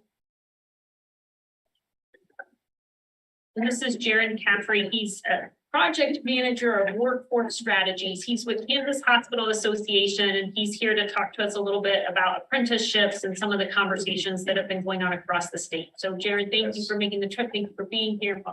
Well, thank you all. Thank you all for having me. It was a pleasure. I was presenting with the task force, I believe, back in January. So I see a few familiar faces, but I'm glad to be able to talk to the rest of you about apprenticeships in healthcare, especially LPN apprenticeships, which obviously LPNs are under the Board of Nursing. Are we sharing the screen? They also have the If you have it in front of you. if you look Slides. under unfinished business, there's one that says healthcare apprenticeship. It is all of that packet that you shared with the task force, but your PowerPoint's been updated. Right, absolutely, yes. So they do have it if they want to look at it. There it is. Whenever they want. So we'll go to the next slide. And before we dive into some of the meat of this, I won't spend too much time on the data, the landscape of the workforce in Kansas. You all, I'm sure, are very well aware, keenly aware of what that looks like. But some of this information comes from our KHA annual surveys that we do when we survey our hospital members. And the slide in front of you specifically looks at CNA turnover and vacancy rates, LPNs and RNs, since those are several key roles. And you can obviously see over the last year or two, those numbers shot up, and obviously COVID was a huge determinant of that. There was always a workforce issue before the pandemic, but the pandemic made things much, much worse. And so that's certainly supported through the data that we see here through both the vacancies that we currently have. I believe we have roughly over 2,000 RN vacancies in the state of Kansas, many LPN and I believe over 1,000 CNA vacancies still. So the turnover rates are still pretty high. Some of those were 20 to 30%. We currently have some surveys that we're finishing up that are out in the field. And so we'll have some updated information in the next couple of weeks to see what some of our more recent information looks like with this here. But next slide. And so this, kind of just illustrates, we just saw there's certainly issues, high vacancy rates, high turnover rates. But this graphic, you'll see it looks at it versus urban versus rural. And there really isn't that much of a difference, right? This isn't a rural issue. This isn't an urban issue. It's really statewide. Everyone, no one is immune to this. Next slide. And so you can hit the next slide as well. So one of the things that was kind of popped up on our radar is obviously, there's no one magic bullet to addressing workforce issues, right? There's no one thing that's going to make it all go away. However, last August at our KHA workforce committee, which is made up of roughly 30 hospitals, both chief nursing officers, CEOs, HR people, we had a presentation by Shonda Atwater, who some of you may be familiar with. She's the Director of Internship and Apprenticeship, which is in the Department of Commerce. And she presented to us with a representative from Centura Health, which is a Colorado health system, and on the idea of healthcare apprenticeships. And for myself, for our members of the committee, for most of us in Kansas, this was a brand new idea. This was not something we had heard before. And so it was really interesting, and really it had kickstarted the conversations that have really led us to this point today. About, number one, what are healthcare apprenticeships?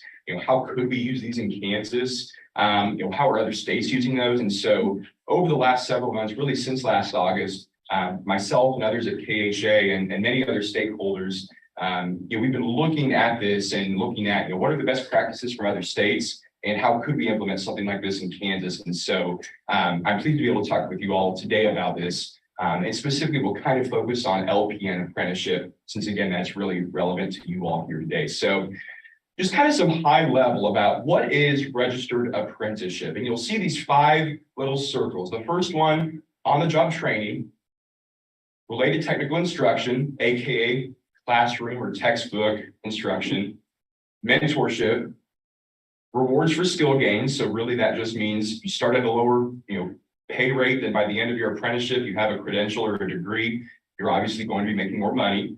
And then that national occupational credential. And so when I present this to a lot of our hospital members, the first thing they say is usually, well, we kind of do something like that already. We incorporate this to some degree. We do a version of this. And I say, you absolutely do. Most health organizations, they may do, we'll say, we'll pay for your education, you come back and work for us for a couple of years, or we'll give you the scholarship or whatever, the situation is. But really registered apprenticeship, there is a distinction. Registered apprenticeship is something that's approved through both our state Department of Commerce, but also the federal Department of Labor.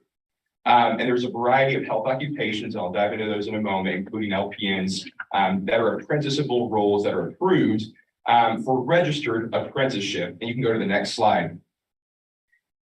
And so, really, as we dive into this, you'll probably realize, and I want to make it clear really at the front end, this is not much different than if an LPN student, if a student going through an LPN program, had a part-time job working at the hospital or at a clinic. Really the bottom line, and I'll illustrate this kind of over and over today, and you might get sick and tired of me saying this, but you can really kind of understand apprenticeship as being a earn while you learn. And as an employer's perspective, it's really growing your own pipeline. And so you'll see here kind of at the high level, how do healthcare apprenticeships work? And so first and foremost, apprenticeship programs meet all industry standards for training employees with regards to safety, education, and licensing requirements. For many occupations, the standard includes formal education in the form of a certificate or degree. So if you remember those 5 circles on the previous slide, one of those was a credential. Well, in healthcare, if you're doing any kind of patient care, you almost always have a certificate of some kind or a degree of some kind. That's a credential. And so, hearing all of this at first, it was like, well, healthcare is really well suited for apprenticeship programs. And that's exactly right in what we see here. You'll see there that third bullet mentions, apprenticeships might work best or really just work well if there's flexible distance education programs. Many campuses already have those set up, whether it's an online LPN program or a hybrid program. And that's really, that's stressed just because if you're in a rural area, you want to be able to ideally keep your workers in the community instead of losing them to go an hour away to go to school. Or even in urban areas, it would be great and it's more convenient if you're able to have students maybe learn in that online format if they're able to, instead of, again, losing them for part of the day or whatever to going to a physical campus.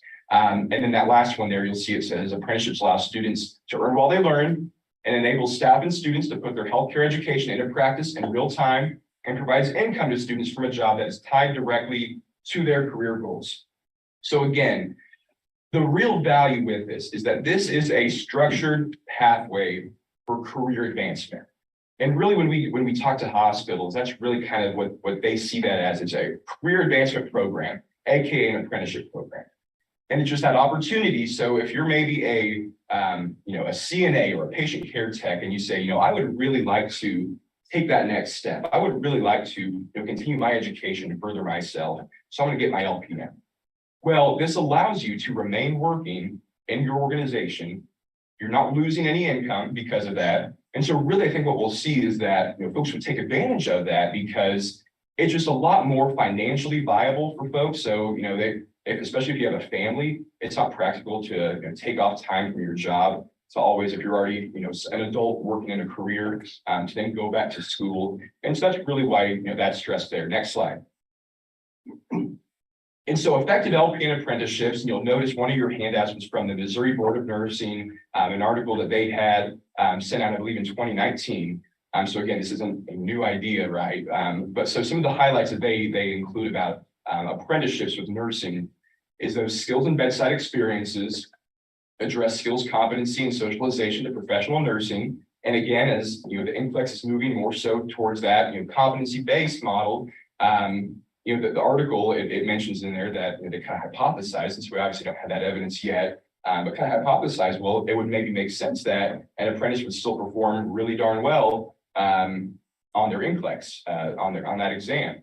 There's the enhanced ability to clinically reason much earlier in the educational conduit, again, career advancement opportunities and improved retention rates, and significantly strengthens the nursing workforce, which is why we're all talking about these issues in the first place. The next slide.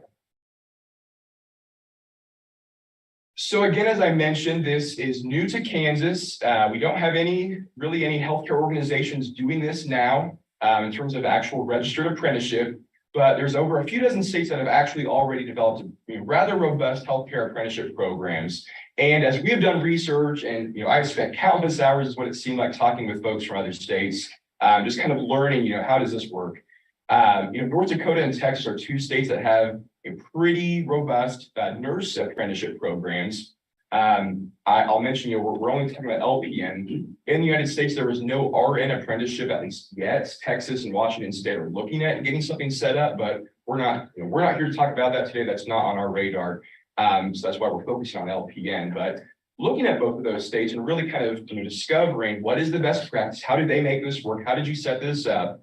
And so in both states, again, why really I'm here with you all today and wanting to involve you all as a partner in this conversation is because their states involve their boards of nursing. And part of that was, there was maybe some regulations they had to change. You'll see on the slide, North Dakota, their board of nursing passed what they have called an innovative educational model. And that just paved the way for one of their colleges to start doing that. And then it was able to really expand from there. I know from our conversations with the task force, I don't know that we really have issues in Kansas that we would need to adjust rules and regulations. If we do, that's certainly a conversation we can have.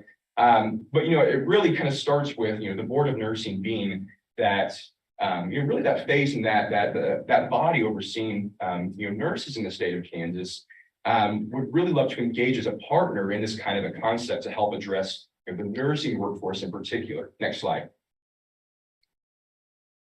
So who can be an LPN apprentice? So when I was kind of diving into this, I was kind of lost on, okay, is this a student, doing this kind of thing? Is it an incumbent worker? And the answer really is yes on both of those. So you'll see there is, in theory, it is anybody who would be admitted into an LPN program. And so that's one thing I want to stress.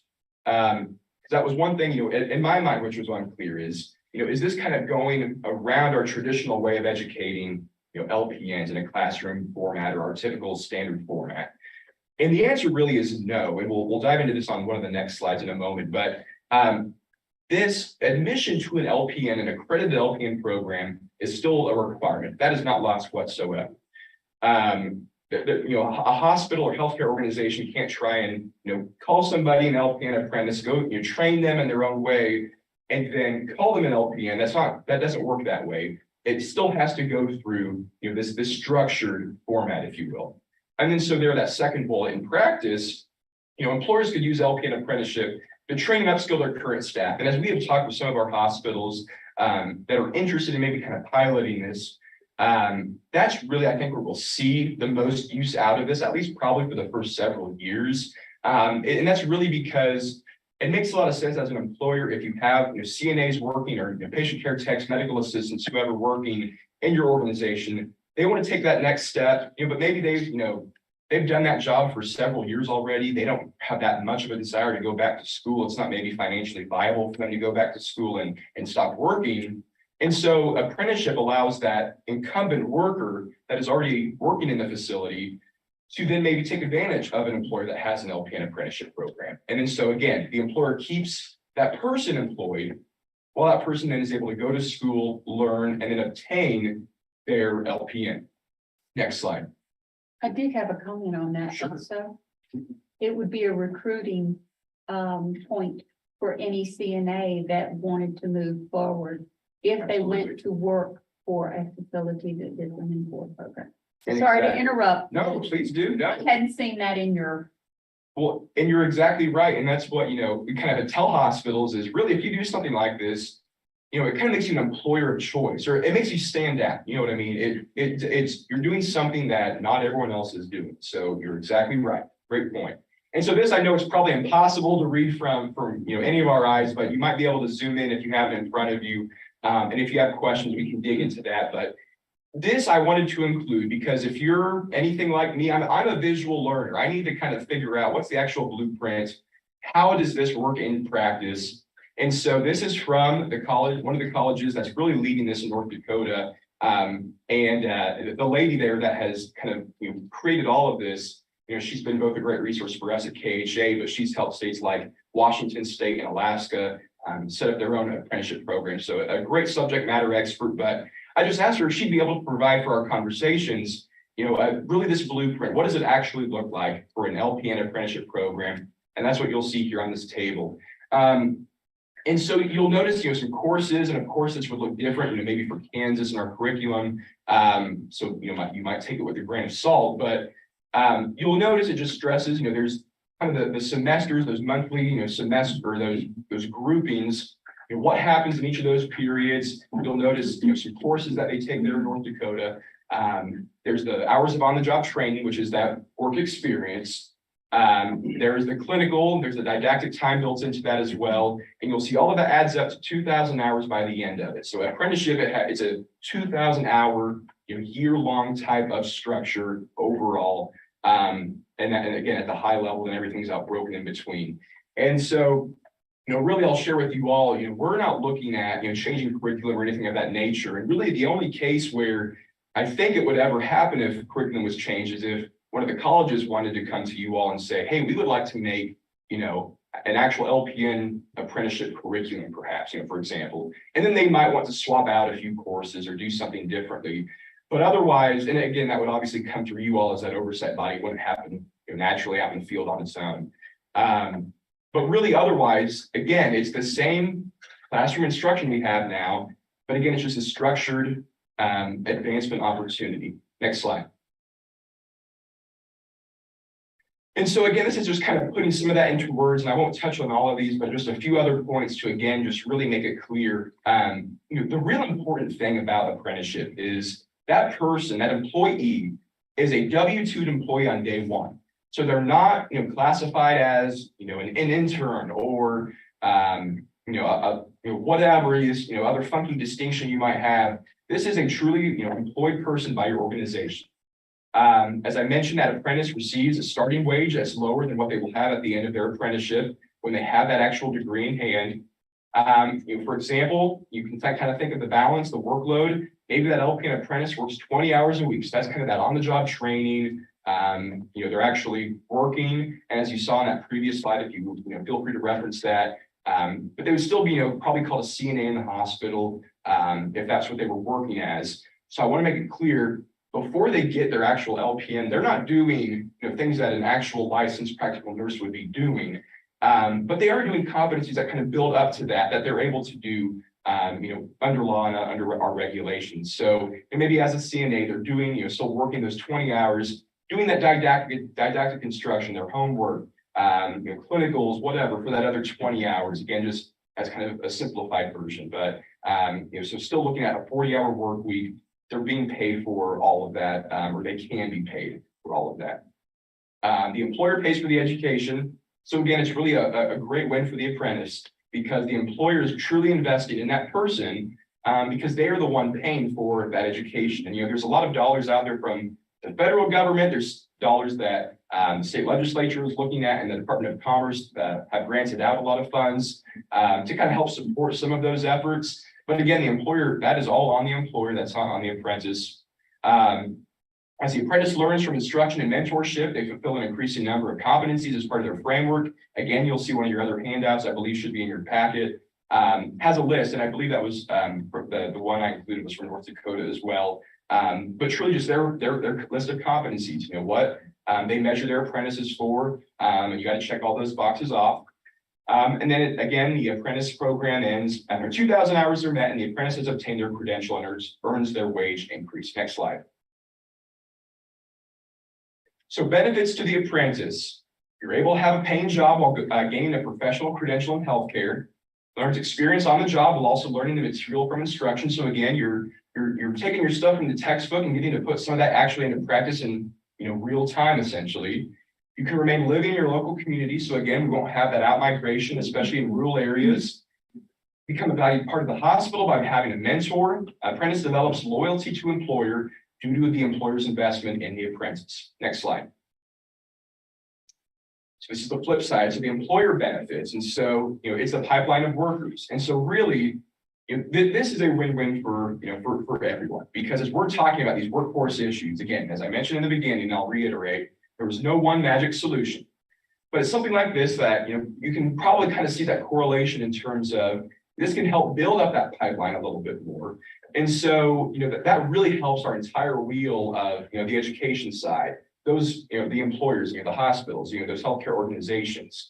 It really helps that wheel run by having all of our cogs of the wheel really strengthened. And so that's why we see, having apprenticeship programs that helps, again, build the pipeline of workers, filling vacancies, improving employee morale. Apprentices have over a 90% retention rate. Our Department of Commerce shares its 92% retention rate, reduces the need for contract labor, supports new hires through mentoring, improves productivity, and decreases error and accident rates. So obviously some really important benefits, both those are for the employer, that's for patients as well. And it's not just the organization, it really transcends out of that. Next slide. And so I included this on here just as more of a visual, so you can kind of see this a little bit. And it's just really emphasizing, again, this is a way of growing the pipeline of starting those folks, maybe capturing them when they're a nurse aide or a home health aide or whatever it may be. And then really, as we, as I think hospitals, as what we've seen other states do when they develop these kinds of programs, is it really is just a way of continuing to grow those people. So, hospitals, they typically are interested in a MA, CNA, or patient care tech apprenticeship program is kind of a low-hanging fruit to start out if they want to pursue apprenticeship. And so, looking out, years from now, if a hospital is able to have a CNA apprenticeship program, and then an LPN apprenticeship program, that's a great way of, if you can capture a student out of high school, or if it's a retail worker, working in the community, but they might really want to work in healthcare, you can get them enrolled in that CNA apprenticeship program. And then, after they do that, and then maybe they work in that capacity for maybe a few years, and they say, I'm ready to take that next step. Again, they can remain working in the hospital and then do that LPN apprenticeship program. So it's truly that stair step, and that's just what this illustrates here. Next slide. Oh yeah, you can click through all those. I forgot there's graphics. There we go. And again, this is just, this is actually a timeline from an intermediary, which, that's not as relevant for this conversation, but an intermediary is essentially a company that helps an HR team of an employer, set up these programs and get it rolling and manage that more so, because our HR teams and hospitals are, they're burnt out there, low staff, short staff, just as much as some of our, other departments are. So this just kind of illustrates the actual timeline. So again, you can make maybe sense of it, seen it in practice. But really, just again, showing, how this works, how this could work. And so I'll share with you all, and since the task force meeting back in January, we have had a few updates. Some of you might have seen, so we had 2 hospitals that were awarded a rural healthcare apprenticeship grant from the Department of Commerce 2 weeks ago. Those being Labette Health, so down in Parsons in Southeast Kansas. And then the other one was Pratt Regional Medical Center in South Central Kansas. And those 2 facilities, so this grant is just really to kind of help kickstart their apprenticeship programs. The roles that they're looking at starting out are medical assistants, patient care techs, perhaps interested in surgical techs. But they both mentioned they would be interested in LPN maybe, in a few years from now, as they kind of, get these other ones set up. And then, if the path is kind of clear, the runway is clear, they would love to be able to do that. And so, so those are 2 hospitals that within the next couple of months, they'll probably start enrolling their first apprentices, which is really exciting in Kansas to have that, finally at that point. But we do have several other hospitals that are more in conversational introductory stages of kind of learning more, bringing their teams in to kind of figure this out a little bit. So, I want to make it clear, and this was a question from the task force, and I'll make it clear for you all. I don't think, and in fact, I know we will not see, thousands of LPN apprentices, trying to, do this in the first year, really, in the first several years. This is something that it will take time to build up. In Kansas, we often are folks that we like to maybe see it how it's done first before we jump on and really, go full throttle. And I think that's kind of as we're, modeling this out with our members. And we've talked with also, the Community Care Network of Kansas and long-term care associations, and they're looking at this for their own employers for other apprenticeship roles as well. But, I think in this first year, we'll probably see several employers begin this, maybe up to 10. We'll kind of see what that looks like. And I'm assuming then, if all goes well, we'll see others continue to follow in their footsteps. But really, again, as we had talked at the task force meeting, and maybe not realizing or identifying necessary changes in regulations to make this happen. Since again, it's more of just a structured way of training and doing this. I think it still would be of value, for you all as the board. We would love to partner with you with this type of an initiative, because workforce, it affects us all. This is not something that's exclusive to one group or one organization. And so, I think, really having maybe a statement of support or other kind of, just really a thumbs up, just green lighting something like an LPN apprenticeship.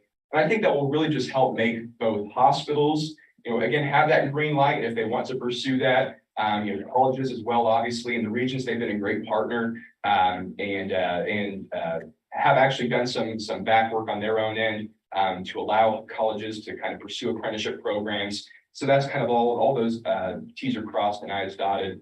But again, just really showing that this can be a great way of this public-private partnership to collaborate with one another to address workforce issues. And really see this idea of healthcare apprenticeships and LPN apprenticeships in particular being a way that we can do that, and hopefully roll those out moving forward to address our workforce needs. So I'll close with that and open for questions or discussion. And again, remind everyone, I'm our workforce guy at KHA, and so there's a lot of I had the opportunity to serve with Carol on our Board of Regents task force, and there's a lot of things that, address workforce. So if there's anything else in the future, moving forward, we'd love to be a partner for other things as well, to work together to address these issues. So, thank you. Thank you, Jared. Questions? I have one. It's a logistical question, I guess. So as you think about clinical requirements for an LPN program, I assume there's a delineation between non-paid and paid time? Like on the job training versus clinical? Right, time? there is that distinction in that, that blue table that was there. It does denote, there's these certain amount of hours for that on the job training, which again is that paid worker time versus then there's that clinical time. And so some states, they allow, you can pay that apprentice for, the clinicals. Other states, that's not allowed. And so it's again, flexible. And I will share kind of on that note, one thing with apprenticeship, even though, there is this government involvement with, the Department of Labor and the Department of Commerce, there is a decent amount of flexibility in terms of employers that want to approach this and tackle it and kind of make it your own. There's of course, the LPN curriculum and that type of thing, that's not what we're talking about, but, there's other things and it still has to be approved by both labor and commerce. But there's a good deal of flexibility, but you are absolutely correct that is delineated. Okay, thank you. I've got a couple questions. So is it expected that somebody from the school will be there like they do now with the clinicals, or is it going to be the employer staff that's doing all of that? And that's a great question. Because if they're already shorthanded and then, here, let me give you this group of apprentices to follow around. Right. Right. Yeah, my related question is are the supervisors paid in this model? They are. So supervisors and mentors and really, those mentors are often probably that supervisor. And so we encourage both, really a differential or, some kind of increase in pay for, acknowledging that. But in terms of, your question as well, you're exactly right. And so that's why, again, it's kind of a case by case basis. If an organization, if they've got the staff to be able to do this, it's a lot easier. If you're really short staffed, it probably makes something like this, you're probably not going to pursue this, at least in the time being. Right. But I will share, with that idea of, as our conversations with our work group and others, we are really trying to encourage hospitals to engage with your local colleges about, are there ways that you can maybe share, some of your trained staff to be an adjunct faculty member. So whether that's, for precepting responsibilities, whether that's at the college, whatever, really finding ways we can enhance that collaboration to both, kind of help the college and, because a lot of colleges are short-staffed as well, Right. just as a lot of healthcare organizations are. And so I think that can also be a potential way of addressing some of that. But otherwise, you're exactly right. This is not something I would encourage an organization to tackle. If you're really short-staffed and you can't meet those logistical needs because you don't want to dig yourself a bigger hole, right? Right. You're pursuing this and then it makes it harder. And I know this is my other part of that. I know a few years back, quite a few LPNs were taken out of the hospital setting across the state. Back where I'm from, I'm noticing they're starting to come back. Is that what you're seeing across the state? Like the need for the LPNs are starting to come back, like they're going to have a position when they get this degree? Absolutely. Okay. And I was on a webinar just the other day about that, kind of the new role of LPNs in hospitals again. Right. Because you're right, that happened. It really kind of happened nationwide of, this, Yeah. changing that, but I think circumstances have forced that to, let's relook at that and determine, Right. okay, how can we really effectively use LPNs? And I was talking to the CEO the other day and they're really, they brought a bunch of them back. And they're a huge part of the care team. They've got to have it and stuff. And so, they're not just a glorified, CNA, which I've heard other people, try to identify them as. But it's, we don't want that. We've heard it. Yeah, absolutely. But I guess my question or just comment is based on that what you're saying in that clinical time, it is different than the role that they're paid for as a CNA. 'Cause there's a clear delineation between those roles. And so I think we heard in other areas where, just thinking about licensed mental health tech, I think being cognizant that there would have to be protected time, Sure. especially, I think it's good to think about solutions, but it is. I just think hard to consider how important it would be for those students in an apprenticeship to get their true protected time for their LPN training and not be pulled to staff. Yeah. And I think maybe a little more difficult for an employer to delineate possibly if they're paying for all of those. Sure. So. Well, and that's a great point. And one thing I want to add on that, so as part of the apprenticeship, you're setting it up, there's paperwork that goes along with that. And part of that is, various kind of agreements and contracts, and again, mapping. So you're kind of one of the first steps of setting the program up. You kind of map the job description of that role with the approved apprenticeship and those competencies. Because again, an apprenticeship is very competency driven. And so, especially as we get into like those clinical pieces and everything, sure, I can absolutely see the concern of, well, let's just kind of maybe pull you away, or we'll call this a clinical experience, but we're actually going to have you still, kind of doing your daily job. But there are those protections, for lack of a better word, through, the contracts and everything that's set up with, the apprenticeship program that has to be met. And followed, just like again in a regular LPN program and doing those clinicals. And so if there are issues that then become of that, I think those would be obviously addressed in the normal means of oversight, but that is a great point to raise. So I had a statement on the LPN.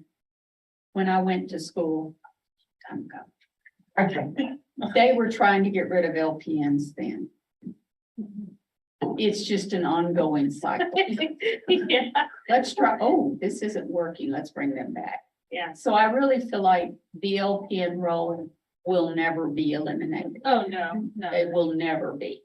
And we will be in, as we prove our ability to be flexible and move in, we're gonna show ourselves indispensable. Right. So that being said, my next thing is how are you recruiting or getting the information out to other places, other facilities that we would love to see it come to where they work? Sure, like hospitals and other Mhm. hospitals, yeah, so. Well, and has there ever been one at one of the VAs? There's been none in Kansas, period. I know And what you so, were saying with that, but I'm Right. kind of curious because we have some big facilities in Sure. Kansas that are VAs. sure, And if we could show that they were doing it in other states, it would just be I'll have to look. and see they're if one of the VAs bigger employees. Oh, absolutely they Employers, are. excuse me. They have They have a lot of beds and a lot of. lot of they're large organizations. clinical experiences. No, you're absolutely right, and I'll be happy to look at that into that more about if other states have tackled into the VAs. But I will share, because as we look at that rollout of, making more facilities aware of this, we have a webinar planned for June 7th for our hospital members. I mean, it's really open to anyone. It's not, it's a free webinar. But to kind of really inform our members about this, and really we're waiting until June because there's a few apprenticeship related things across the street in the Capitol that kind of waiting to see how those shake out. So June 7th, we will have that to really try to be the big reveal for all hospitals. If you're interested, come and learn this information. And again, there's long-term care, the association we've worked with, and the Community Care Network of Kansas, and they're very interested in doing apprenticeships as well. So we're all trying to kind of move together in the right direction on, but let's see if we can use this in a really effective way. Sharon, I appreciate you being here today and talking about this. I think this is innovative, and that's what we're gonna have to do to solve the nursing crisis that we are in and the shortage that we're experiencing.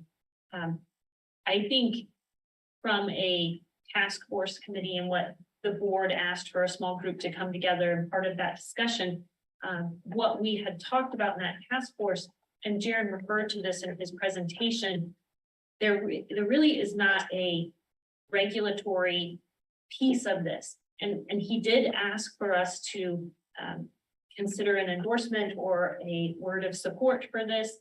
But I think the task force found that it was important not to add another legal or regulatory component where we would need to license an apprentice. But this is really work between a hospital and an educational facility to come together with the rules and regs that are currently in place and guiding those educational principles. And so to that point, I think it's up to the school and up to the hospital to determine what is that curriculum, who's paid for what hours, and then identifying, to Andrea's point, when is school time or learning time as compared to work time. Even when it's school time, the hospital benefits from some of that care that's being given. But I think it's important to have that delineation, and that is more on the hospital / school side. So I don't want that request that I heard Jaren make to fade away, as he was asking for our support. So I would entertain conversation on whether that is something that we would like to offer, is to really support this. I absolutely had some comment. First of all, I love this. And I think one of the benefits that I didn't see is that this saves students a lot of money. So student loans kind of go away. I think the one thing that I'd like to see moving forward is that it incentivizes people from other fields, like all of our IT people who just got laid off, to come into healthcare, come into nursing, come into healthcare. They're going to be mentored along in their career path. I think the other thing is I'd like to see it shorten the time from, in entrance into some kind of nursing program to graduation. And I'll just say, for example, I came from construction management, and the program that I went through is not in Kansas, but I knew in 2.5 years I was going to have an RN degree and I could go find work. So I really love it. It's great. Is that like an accelerated program? It was an accelerated program. Yeah, I worked really hard. We have a few of those examples. Yeah, for the BSW. I just had a thought that I know it's down the road because LPNs is not going to be interested initially, but if you're partnering a hospital with the nursing school, we do visits to nursing schools on their programs. So ultimately, maybe would there be a little bit of overflow in our plate to monitor this kind of a program if they're modeling off their schools? I think it would probably be with respect to the current regulations and the LPNs that are, the LPN program and regulations that currently exist. And this would be incorporating that into those current regulations. Now, to Jaren's point, as we see some of these programs come up and facilities and hospitals work together to develop, we may need to alter our rules and regs. And we would entertain those as they come up. There may be curriculum changes, and we have that process for curriculum changes to come in front of us. So those steps are already in place. The task force really didn't see a need to add additional legislative red tape to this process. So I think that's important for the success of this. I think the retention rate was great. I would be interested to know what their pass rate is after these apprenticeship, like what is their pass rate of the NCLEX or graduation in general? Because are they busy with the actual hands-on stuff and then they fall behind in actual coursework that they're expected to do because you're still doing a full week? Sure. So. No, they're only doing 20 hours. Right, they're not working well, so they can be paid for their education, which is Gotcha, part of okay. that 40-hour work week. Gotcha. So. But yes, it's outside of their coursework. They still have the coursework on top of their Yeah, clinical. so the samples, 20 Yeah, hours yeah, of work, and then Yeah, 20 hours of school, or, yeah. I was just curious what the success rate of it Absolutely. finishing. And the online. Yeah. Jaren, is there any data from some of these other programs on how this improves diversity of the nurse workforce in terms of males, people of color? I can't remember if it was in the Board of Nursing article from Missouri that stated that, or if it was something else. I don't know if it was in your packet or not. But I read an article of exactly that, because it allows, especially, if there is a person that, like we were talking about, it's a very affordable way of getting an education and, get starting your career. And so it's an absolutely great way to do that. I'll have to see if I can get some of that actual hard data. I'd be more than happy to send that your way to be shared with the board, just out of curiosity. But I don't think I have that in front of me. When I went through my LPN program, there were quite a few single mothers that were getting assistance. Now, I will tell you, mine got paid for by the Army National Guard. Not only did they pay for everything, they paid for my school and paid me to go. So I was one of the blessed, but that's why if they can get a job and they're working in that area and the employer's paying for the school, oh yeah, that's gonna open the door for a lot of people. That can't pay the fees. So Juliana, you were saying, so I mean, I feel like I hear a lot of comments in support of, you know, what the hospital association is looking at to support. What would be the next steps? What are you? Well, I would think one of the things we could consider is if we would want to make a motion to offer support for apprenticeships throughout the state of Kansas.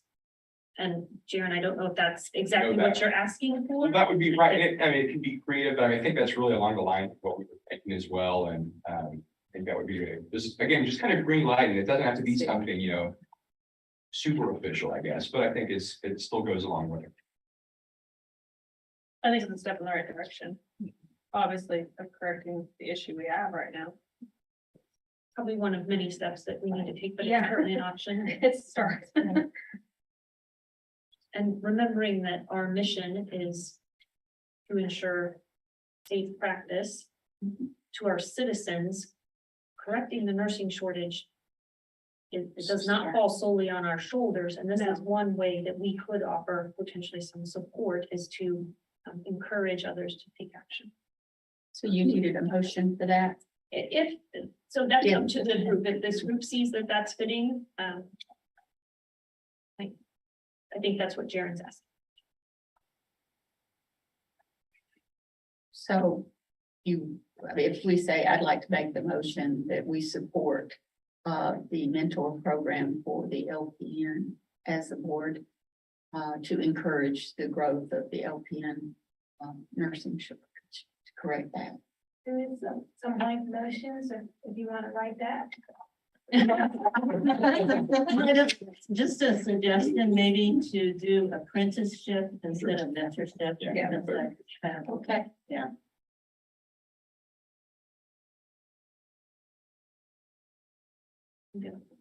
And I'll just do it. Yeah, that's right. We get it right.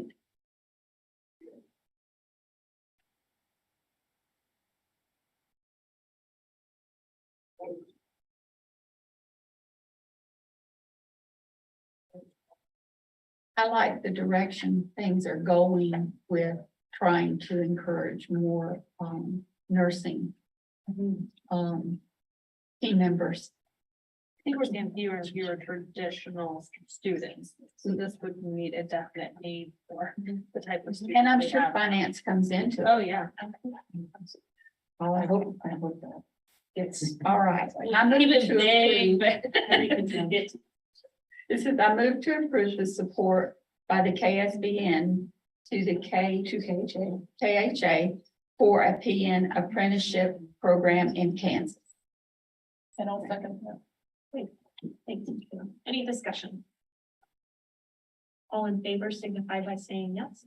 Yes. Any opposed signify by saying no. Motion carries. Thank you. Thank you, Chair. Thank you all very much. Really appreciate it. And again, keep me posted. I think you have my contact information or can get a hold of me for this kind of an issue or any other workforce issues or anything else in the future. Again, would love to work together however we can. So thank you. Thank you, Jaren. We Thank appreciate you. you being here.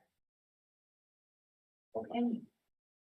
I think we are going to pause now for our lunch break.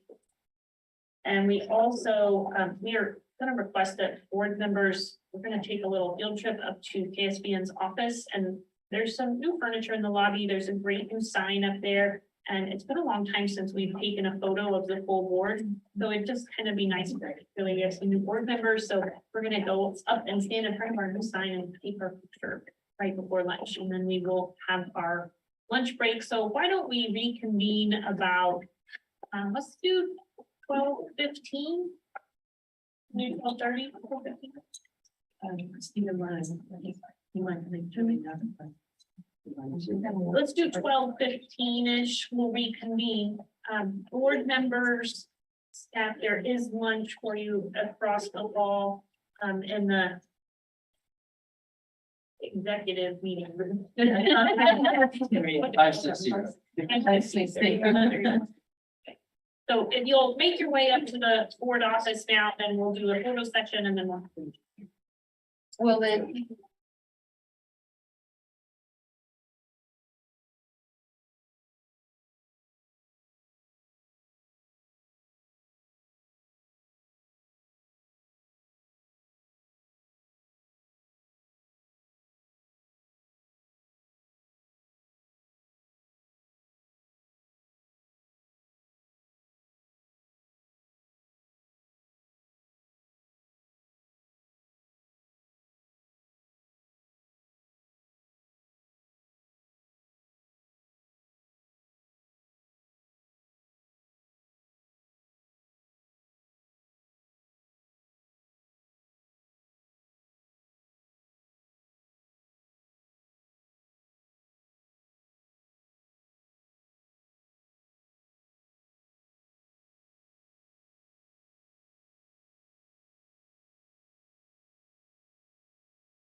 one who's running behind, so. Sorry, he But can hear if you you now. want to come, oh, yeah, so that, Guys, good to go?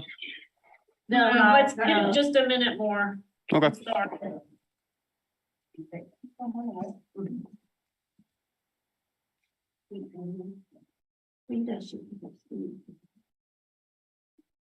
We're flying through the agenda. Don't take this as the way it normally is, Michelle. It takes a little longer than this. We're doing great. I just.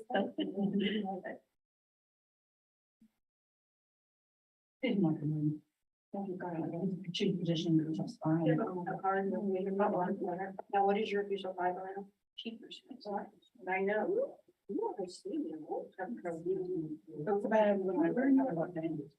That is from God.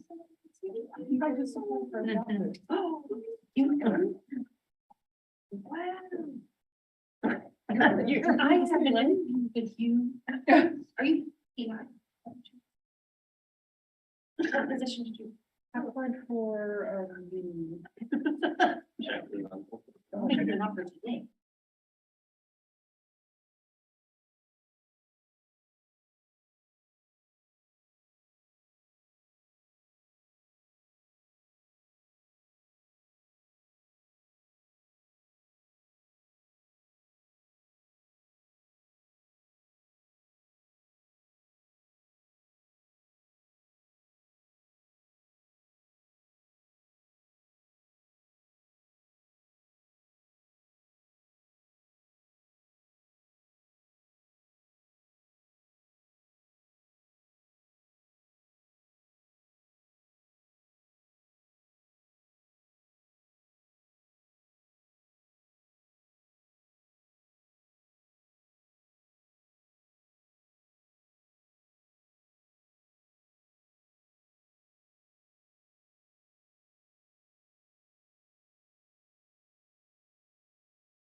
Hold on. Okay. Oh, sorry, Colton, I think we're ready when you. All right, you're good. Thank you so much, Colton. Okay, we are moving down in our agenda. I think we are to the investigative committee, so. Thank you, Madam Chair. I was wondering if you needed to catch everybody up on that retreat charge, you know, that they need the investigative committee, so they know what I'm talking about. Sure, I don't know if they even understand. so You may be what?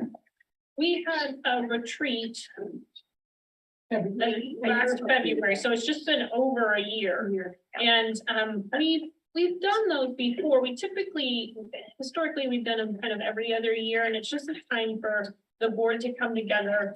The last couple have been in the Wichita area. It gets staff away from Topeka, so then they're not distracted back to their normal jobs, and they can really help kind of support us through that strategic retreat.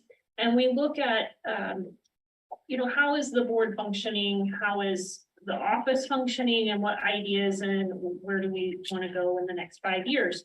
And there is a full report that came from that. And actually, Carol and Adrian and I just talked about that, and we could share that. In fact, it may have been part of the orientation packets. I think we just got the final We version. just, okay, So so we asked for. we can share all of that. You wanted it in June? That'd be great. But then part of what came up throughout all of our discussions is we have the committees. And most committees are pretty transparent. I mean, you just heard a whole slew of motions that came from education committee, and you understand that, which universities are making changes, and you hear about program administrators changing, and all of that's very transparent and very available to us. But one of the things that's not so available is the discipline process, and so much of what that committee does is under CAPA and COMA, and they go into private meetings, and it's really hard to understand the operations of the investigative committee until you've been a part of that committee.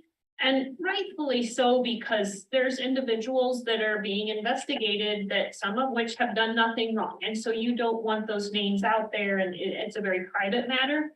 Some of it is diversion, and the goal is always healing and promotion. And if that can be done in a healthy way, we want to protect those individuals. And then there's obviously those cases where we need to be a little bit more public about, and you see those names come out in newsletters, and it's different. But that was a lot of our discussion at that strategic retreat, was really working on our investigative process, providing for the board information that can be provided. Linda has done an instrumental job in trying to take the feedback from that group and then provide us with the data that we asked for. Finance committee, we talked a little bit about fines, and we reviewed a regulation this morning. So there's going to be continuing changes. One of the things from finance committee, Linda was there, she heard it, was that we would like to know how many dollars are fined, maybe quarterly. So that may be an item that we can add to our report. But we wanted some statistics. And so that's what you saw in Linda's report this morning, was requests from us at that February retreat a year ago. So that's an ongoing process that we can work through. They are making changes to the investigative committee, to Linda's point, to try to get more timely with our processes and to improve that, but then also to be more transparent with all of us as a board, so that those of us who don't participate in investigative committee understand exactly what's happening. So helpful. What was proposed is that to explore meeting monthly, the investigating committee to meet monthly. That's what was exploring that. So that's what some of this is all about, and that Linda made reference to a little bit this morning. Since we got official interpretation from Charles for legal on that, we would have to proceed with COMA every month. We didn't know. We didn't know until just now. We discussed that Monday. We had a healthy dialogue too Monday at the meeting, that we would have to do an open meetings process and procedure every month, which involved all that stuff that she was describing that happens when we have board meetings. You have to post stuff and notices, and there's a lot of work for the staff to do all this every month. So that kind of opened up some discussion. And there's been a lot of shored up processes, thanks to Linda's great work. And we had no data. We didn't know, we could tell. And we had a feeling, but it wasn't on paper. But she did report on that this morning. Those statistics are very interesting, and I think we're finally putting some ideas or fingers on the problem. You know, we now know the days, and we want to move it like this so that we can process nurses who need to be processed in a more timely fashion. But there are a lot of hurdles, and there's some maybe we can improve, and some we can't, because the law that they have the time, they have the right to appeal. There's hold up and waiting on the documents. Sometimes they have to aggressively pursue those documents, again, which takes time. And then when the AAGs, they have paperwork involved for revocations or in any of their disciplines, there's paperwork involved in that according to the law. So it doesn't happen like we want to overnight or next week. We can't do that, even though we would love to do that. So we're learning all that, and Linda's done a great job, and this is just fascinating. So our charge was to start something, implement July of 2023. That was our projected start date. But we were still dialoguing some issues and some we're thinking now. One of them is that the membership on the committee is for the longest time only been 2, and now we have 3. And they're going to expire, as you heard this morning, if they don't get reappointed, then we'll have to start the process all over again for getting members on the committee, on the investigative committee. We need time to train new members. It's not just sit on it and kind of figure it out. There's some training involved with investigative committee. So it takes a little while to get comfortable on there. And then we'd have to have more committee members we're thinking assigned to the committee if we're going to do a commitment to meet monthly. And we recognize that everybody has other jobs too, and this is a volunteer. And so there's that part of this idea. And then the timeline. Let's see. I know Linda's going to bring back in June more detailed updates Overview of everything. on something that we could just see and Of the investigative process. Yeah. what all she's done, how it's been stored up, some of the stuff that has improved. We've tried some quality improvement strategies, and I think she's found some good ones to try and streamline it and cut out wasted time and everybody's time. So I think she's going to come with a document in June, because this is all up in the air Monday talking, and something we'd like to present to the board on paper, so that you can see how much we move forward with this. There's still improvements. We'd love to short down that timeline, obviously. And then maybe ask for, rediscuss that July 1st option. I would just share that, my opinion, and I think particularly those that participated in the strategic plan can offer some input as well. We heard from Jim, who was our facilitator. He came to the strategic plan and he led our group, and he shared with us one method that he had seen work. And that was a monthly meeting where they would try to move through a condensed number of cases. So instead of letting them stack up for 3 months, that you go through a smaller number and you would do that monthly. That's one option. And I think we kind of challenged the investigative committee to consider that option and then to come back with recommendations.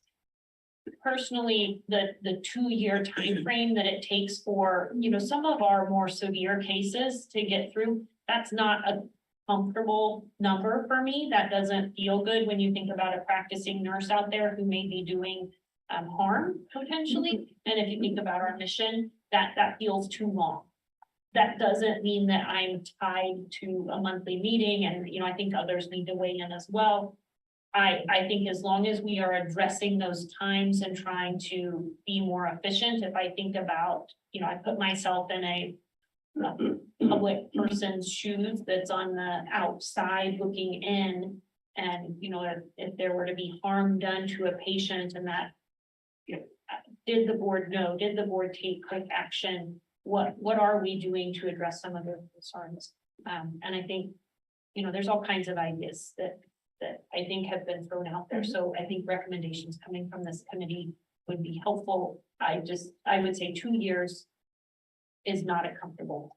So in that 2 years, though, it wasn't that they were just waiting on the board convene and meeting. Not always, that's right. And she's finally got all of your investigator positions I filled. think in February, we were down to 2. We only had 2 investigators.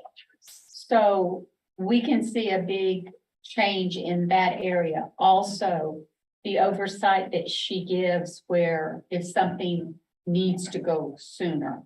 Because I believe some of the cases are brought sooner before even the board. Now, there was an issue with the KNAP nurse, and this was an issue. That, if the KNAP nurse failed, then you have to wait 3 months on the board to meet when the committee meets to act on that. That was too long. We all knew that. And so we did some delegated motions that our current AAGs felt that's, how did that, they interpreted the statute and felt that the chair of the investigating committee was able to take on that duty to meet weekly and address those KNAP failures on a weekly basis instead of so there's one check mark off our list that at least, at least we're able to act fairly quickly on any KNAP failures. Yeah. That is helpful. And you are able to identify the ones that need to be, and we've been getting through no matter how many pages. Well, that's because she shored up the process and we've Right. cleaned up the case, And the forms, and we're even looking at a different form, we're doing, what can we do? What can we do, to keep the Monday, meeting down? Monday was a long day, I but think so, once too. again, and we're back to 3 members again. I know, it's this all. So that made it amazing. It was quite efficient Monday. It was quite So efficient. but we got through and we've been getting through everything they've given us to do. So So it was great that it happened. It was a good timing that it happened because we looked at quality assurance processes and now we're identifying even some more issues today. I'm very disappointed that it's taking the hospitals. I never knew how long it took them from the time of the occurrence to getting reported to us. I didn't know it's that long. I saw it on paper.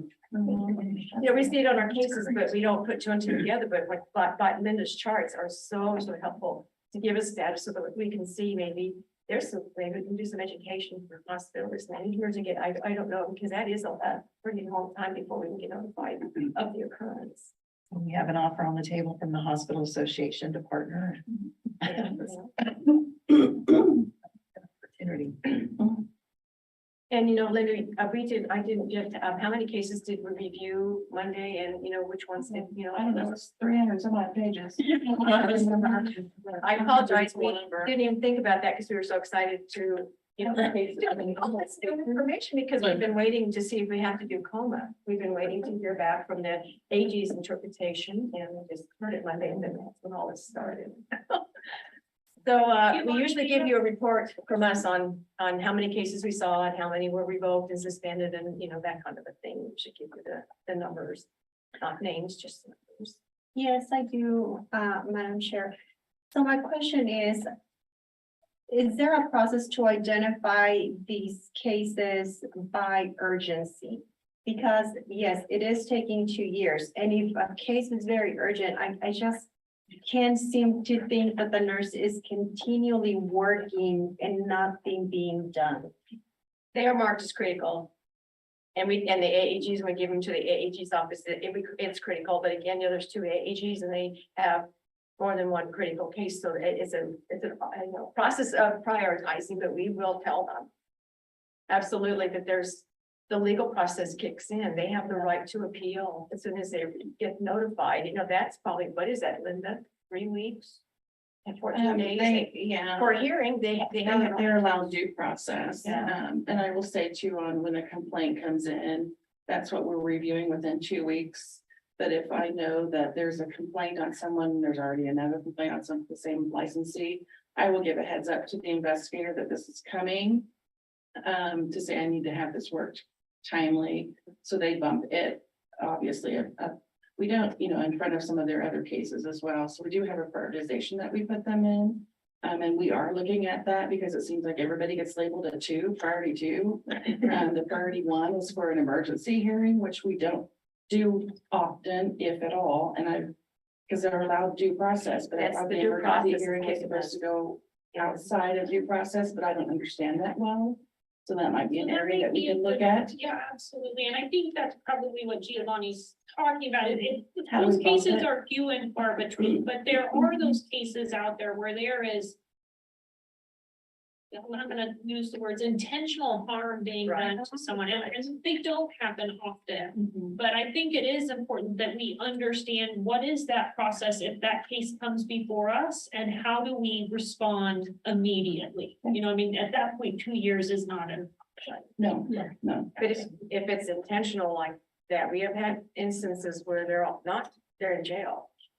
Yeah, and so we, you know, can breathe a little sigh of relief that they didn't go to work the very next day. So it's those kinds of things that we all want that license taken away from them today. Usually there's situations involved where perhaps they're not able to work. And to kind Because of law enforcement got involved. add on to that, you know, I work closely with the OAG's office, because they also do Medicaid fraud and diversions and stuff, so they will contact us vice versa to give us information as far as like there is this licensee that, and sometimes the facility has not reported. And then we will take their information and start the case, so, there is that, but it's also. We're trying to, as fast as we can and still work with the law. Yeah. And I wonder if there's any way to remove the liability, from, facilities reporting, that are made in good faith. Right. You know, we do that with HIPAA, we do that with OIG. If it's made in good faith, there's not a liability component. So I wonder if that would speed up their time to report, instead of trying to figure out how they're going to, negotiate all of those liability issues. I think that's a great point. That you shared, you're a member of the risk management committee. There might be, there's an HR group that gathers in Kansas as well. And I wonder if maybe visiting with them might be a good opportunity to understand, you know, an employee's rights to confidentiality and some of that, that's where that conflict usually arises. So maybe, and if I had a minute, I could look up who that is. I Sure. can't pull that name off the top of my Sure. head, but there's an HR group that comes. You know, in today's climate, everybody lawyers up. It all of them do. So even if we want it revoked, it's not gonna happen because, oh boy, you know, they got the lawyer and now we're going through a hearing and it comes back again, it comes back to us. But if you have that information, can that become part of your metrics? Like. Because I think then that does sort of speak to, then you show the work that you're doing and that where you're taking it to the point that you're Can you able. do that? Linda, can you kind of market where they have stopped the revocation because they have, you know, consulted the lawyer and so our AAGs immediately get notified, so you know, everything gets on. They have an attorney that during investigative processes, so we can start. noting that. That might be interesting to see, because we do run into just about everything. And see the timeline difference between those. That's a good. I mean, yeah, if you're saying, like, if, you know, if that is part of what's impacting It that is. So that's overall not a timeline. process, that's. Yeah, then that I think is an important metric And to to me, follow. those aren't the cases that, you know, I mean, that's not what we're worried about. It's the one that, the revocation. Yeah. It's those one-offs, those, the few and far betweens. Well, and, you know, putting it out there, the responsibility for reporting Oh, I know. as nurses. If we know it's going on, if we have concerns. I agree, that's a really good point, because that regulation is relatively new. I think it's been within my time on the board, so it's within the last 6 years that really, and I used to carry it around with me. I could find it, it's gonna take me a minute, but it basically says if you're aware of even, and I'm not gonna try to quote it, but if you're aware of a potential, it doesn't even have to be an actual, but a potential concern, we as nurses are obligated to report. We're used to that with abuse, neglect. Well, that's through abuse. We're used to that, but we haven't got to the thinking of the other part, and maybe we just need to educate. At statute KSA 651127 reporting. 651127. Well, then hospitals need to put that in the front door. And in the bedrooms and in the bathrooms and on all these places that things are happening. Could we put That's it in not our getting reviewed. newsletter? That's what I'm. Yeah, could we add that to our And newsletter? I'll bring all those reporting statutes in June. So. Oh, that would be helpful. We do appreciate the detail you put into your report. Well, God bless you, Lindsay. I didn't know there was that much of a delay for them getting, and this time around, we noticed it Monday, there was a delay from event to when we're getting them, and some of them we didn't even know about. We heard elsewhere. NCSBN and newspaper and TV, I was, oh my goodness. We So do this track was by revised. type of facility and timeline that they, so we can even break it down into Well, that's versus good. Yeah, you hospitals can and do their that. timely reporting versus long-term care facilities versus other. It just depends. So we can break that down and kind of see exactly where the Who's issue causing the is biggest starting. delay? That was, And then So I they educate appreciate certain that. sectors first. That might be an option. I want to make sure that we've looked at our internal processes and that we've corrected low hanging fruit there before we go. Right. You know, I think if we can do that work simultaneously, that would be good, but I think if there's opportunity for us to get low hanging fruit internally. And this was revised in July of 2019, and it states, Yeah, a it's licensee shall report to the Board of Nursing any information the licensee may have relating to alleged incidents of malpractice or the qualifications, fitness of character, or a person licensed to practice professional nursing or licensed to practice practical nursing, including persons holding a multi-state license. So, and then it goes on, but if we, any allegations of, we are required. So, and that education would be. very good. So come June, we will give a report and our recommendation. Official. And I have mentions.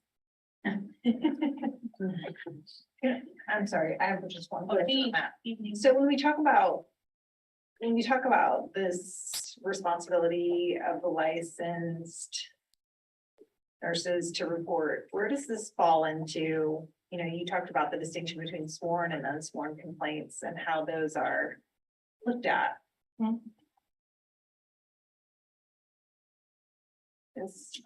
So what is the difference in that reporting and how frequent? The sworn and unsworn complaints are generally coming from risk managers who are also falling under the risk management statutes. And that has to do with facility reporting. So if they have whatever, then they have to follow then those guidelines for a healthcare provider facility to report. And often they will swear to that, their complaint that they're submitting. Well, not often, 25% of them only are sworn, but the unsworn ones can come in from family members or inmates. I mean, you can get them all over the place, but it just depends on who's reporting and whether or not they want to attest to their complaint that they're submitting. And does it go to the reporting from the licensee itself? Sometimes we do have licensees who self-report their things, and we look into it for them, but it just depends. It's all over the place. I don't know. I just wasn't sure. I thought maybe earlier, just in looking at the volume that you had mentioned, how you move sworn and unsworn into two different buckets and just trying to promote reporting.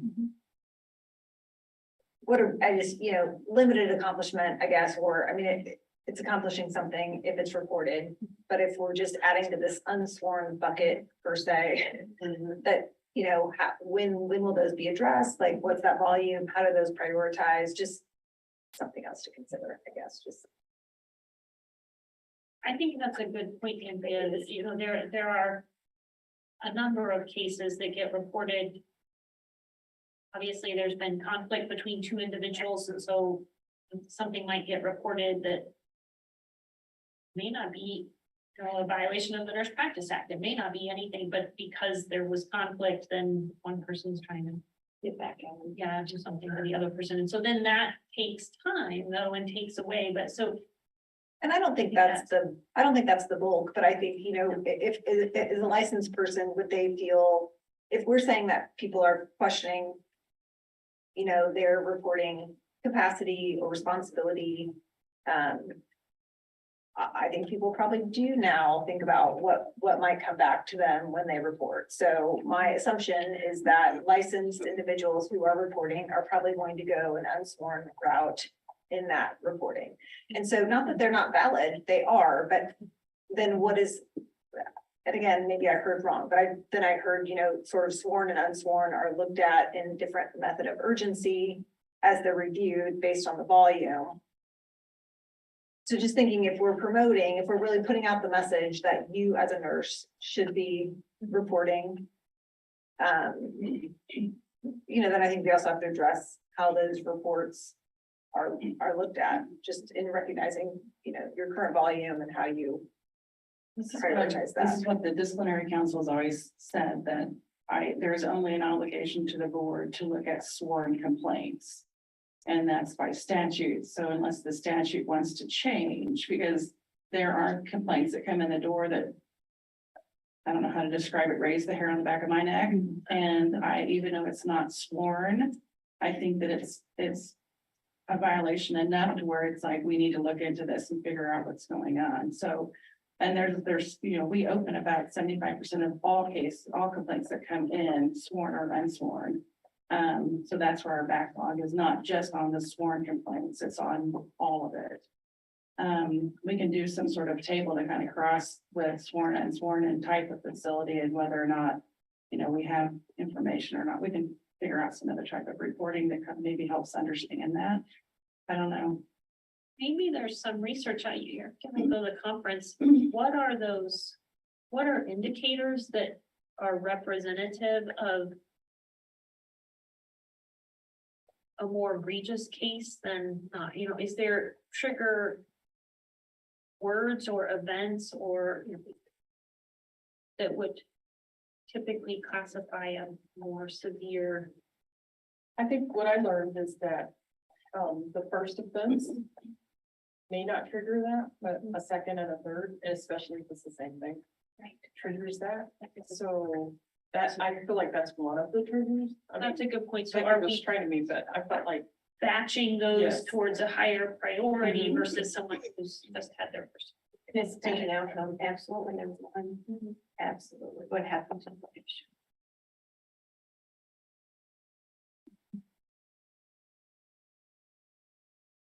Any other questions? This is, no, Great question. it's good. This is really good conversation. It is. That's why we're here. Before there was none and it was all recommended and now it's just good. Yeah. But it's good. Okay, my motions, are you ready, Madam Chair? Take it away. I move to approve KSA 654210 disciplinary proceedings as written. And motion, is there a second? I'll second that, Lori. Lori, any discussion? All in favor signify by saying yes. Yes. Any opposed signify by saying no. Motion carries. I move to approve KSA 654211 judicial review as written. The motion, is there a second? Any discussion? All in favor signify by saying yes. Yes. Any opposed signify by saying no. Motion carries. I move to approve KSA 654213 injunctions as written. We have a motion, is there a second? Second. Brenda Sharp. Any discussion? All in favor signify by saying yes. Yes. Any opposed signify by saying no. Motion carries. I move to approve KSA 654214 violations penalties as written. The motion. Any discussion? All in favor signify by saying yes. Yes. Any opposed signify by saying no. Motion carries. I move to approve KSA 654215 practice of medicine not authorized as written. Have a motion. I second Commissioner Terry. Any discussion? All in favor signify by saying yes. Yes. Any opposed signify by saying no. Motion carries. Last one, I move to approve KSA 4065-4216 reporting as written. We have a motion. Is there a second? Any discussion? All in favor signify by saying yes. Yes. Any opposed signify by saying no. Motion carries. Thank you. Okay, we'll go on to CME 90 Therapy Committee. Andrea? Thank you, Madam Chair. We have fairly short agenda. Yesterday. I have just a few motions. It was moved to approve the long-term provider 5-year renewal application for Credo Health Inc. We have a motion. Is there a second? Patrick Goldsmith. Wait, next time. Perfect. We'll do every time. Giovanni, we'll do next time. Okay, we have a motion and a second. Is there any discussion? All in favor signify by saying yes. Yes. Any opposed signify by saying no. Motion carries. It was moved to approve the long-term provider 5-year renewal application for Republic County Hospital LT 0570338 with a reminder to update the bibliographies and add address to a roster. Giovanni, I'll second. We have a motion and a second. Any discussion? All in favor signify by saying yes. Yes. Any opposed signify by saying no. Motion carries. It was moved to approve the initial long-term provider application for Kansas Heart Hospital with reminder to utilize updated bibliography sources. So a motion, is there a second? Second, Brenda Sharp. Any discussion? All in favor signify by saying yes. Yes. Any opposed signify by saying no. Motion carries. It was moved to approve KSA 60-16-102 as written. We have a motion. Second. I'll second. Thanks, Michaela. Michaela, okay. And is any discussion? All in favor signify by saying yes. Oh, sorry, Charles. Yes. Did you mean KAR? Or KSA? So I have KSA on what's the number? 60-16-102. That's a rare.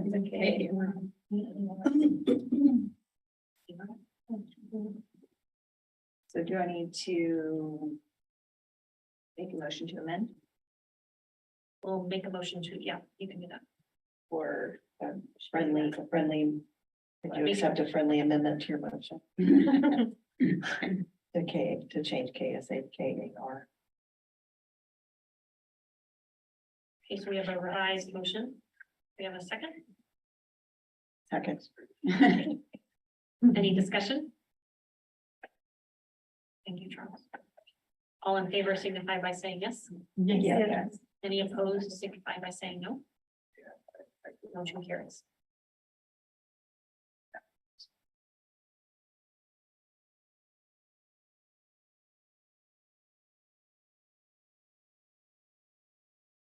Anything else, Andrea? I'm sorry, no, that's all the motions, Madam Chair. Yeah, thank you. Okay, and APRN committee, Melissa was absent. Did you chair that? I guess I did. Okay, Carol kind of summed up in her report earlier this morning, the topics. I just have some motions for us to approve today. I move to approve the national certifications listed in the March 2023 APRN packet as approved to post on the KSBN site. Motion is there a second? I second. Giovanni.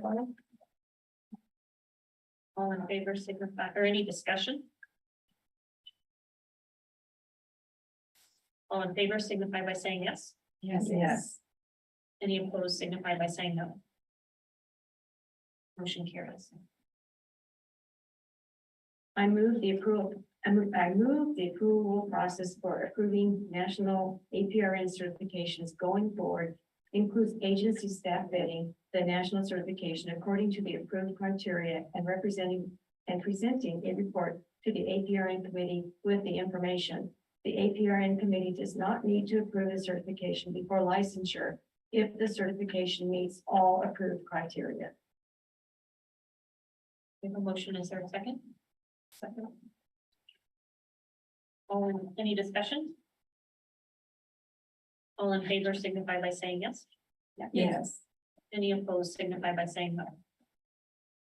Motion carries. I move to approve KSA 651131, KSA 651132, and KSA 651133 as written. We have a motion, is there a second? A second. Any discussion? All in favor signify by saying yes. Yes. Any opposed signify by saying no. Motion carries. I move to approve KAR 6011-102, KAR 60-11-118, KAR 60-11-120, and KAR 60-11-121 as written. We have a motion, is there a second? I second. Michelle. Seconds, and any discussion? All in favor signify by saying yes. Yes. Any opposed signify by saying no. Motion carries. I move to approve KSA 651134 and KSA 651164 as written. We have a motion. Okay, sorry, that was Michaela, not Michelle. Any discussion? All in favor signify by saying yes. Yes. Any opposed signify by saying no. Motion carries.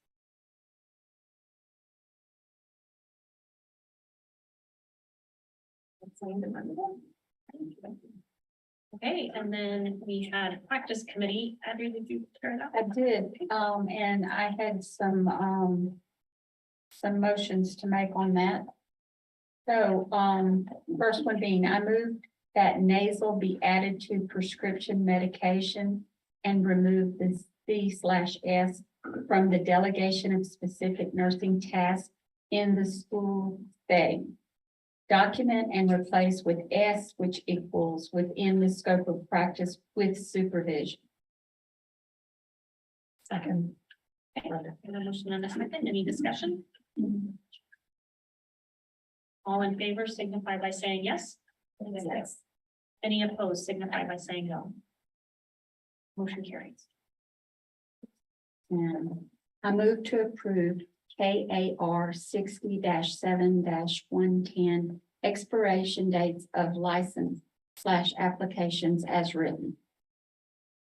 Sorry. Michaela, I heard you first. We'll go with Michaela before we get the next one. No worries. We have a motion and a second. Any discussion? All in favor signify by saying yes. Yes. Any opposed signify by saying no. Motion carries. I move to approve KAR 60-7-109 exempt license as written. I'll second. Any discussion? All in favor signify by saying yes. Yes. Any opposed signify by saying no. Motion carries. And I move to approve KSA 60-4201 citation of act as written. We have a motion. Is there a second? Lori Ellen, I'll second. Any discussion? All in favor signify by saying yes. Yes. Any opposed signify by saying no. Motion carries. And I move to approve KAR 60-16-102 scope of practice as written. We have a motion and a second. Any discussion? All in favor signify by saying yes. Yes. Any opposed signify by saying no. Motion carries. I move to approve KAR 60-3-109A standards of practice as written. Rita went off again. Any discussion? All in favor signify by saying yes. Yes. Any opposed signify by saying no. Motion carries. And that was it. Great job. Abby. That's the most motions we've had out of practice. I know. Of course. Good job. We did have finance committee this morning. I think you heard a lot of what we talked about from Adrian's report and from Carol's report. We do have one motion. Thank you. I was gonna miss it. Becky, I better give you the meeting back. Okay, I would like to move to approve KAR 74-1110 as written. There's a. That is KSA. We talked about that. So since it hasn't been seconded yet. No, so I will revise my motion to, I move to approve KSA 74-1110 as written. Is there a second? I'll second. Any discussion? All those in favor say aye. Aye. Opposed, nay. Any abstentions? Motion carried. Thank you, Becky. Okay, so we'll move on to our unfinished business. CE broker update. Adrian or Carol? I can do maybe a little bit. Adrian may have to help me there just a little bit. For those of you that are new to the board, the CE broker is a CE tracking vendor that had approached us a while ago. They're coming in several different states, and there's advantages for them to come into Kansas for the licensees. But when we looked at this, the board was very, very clear that this would not be mandatory that they had to use it. It would be if they want to.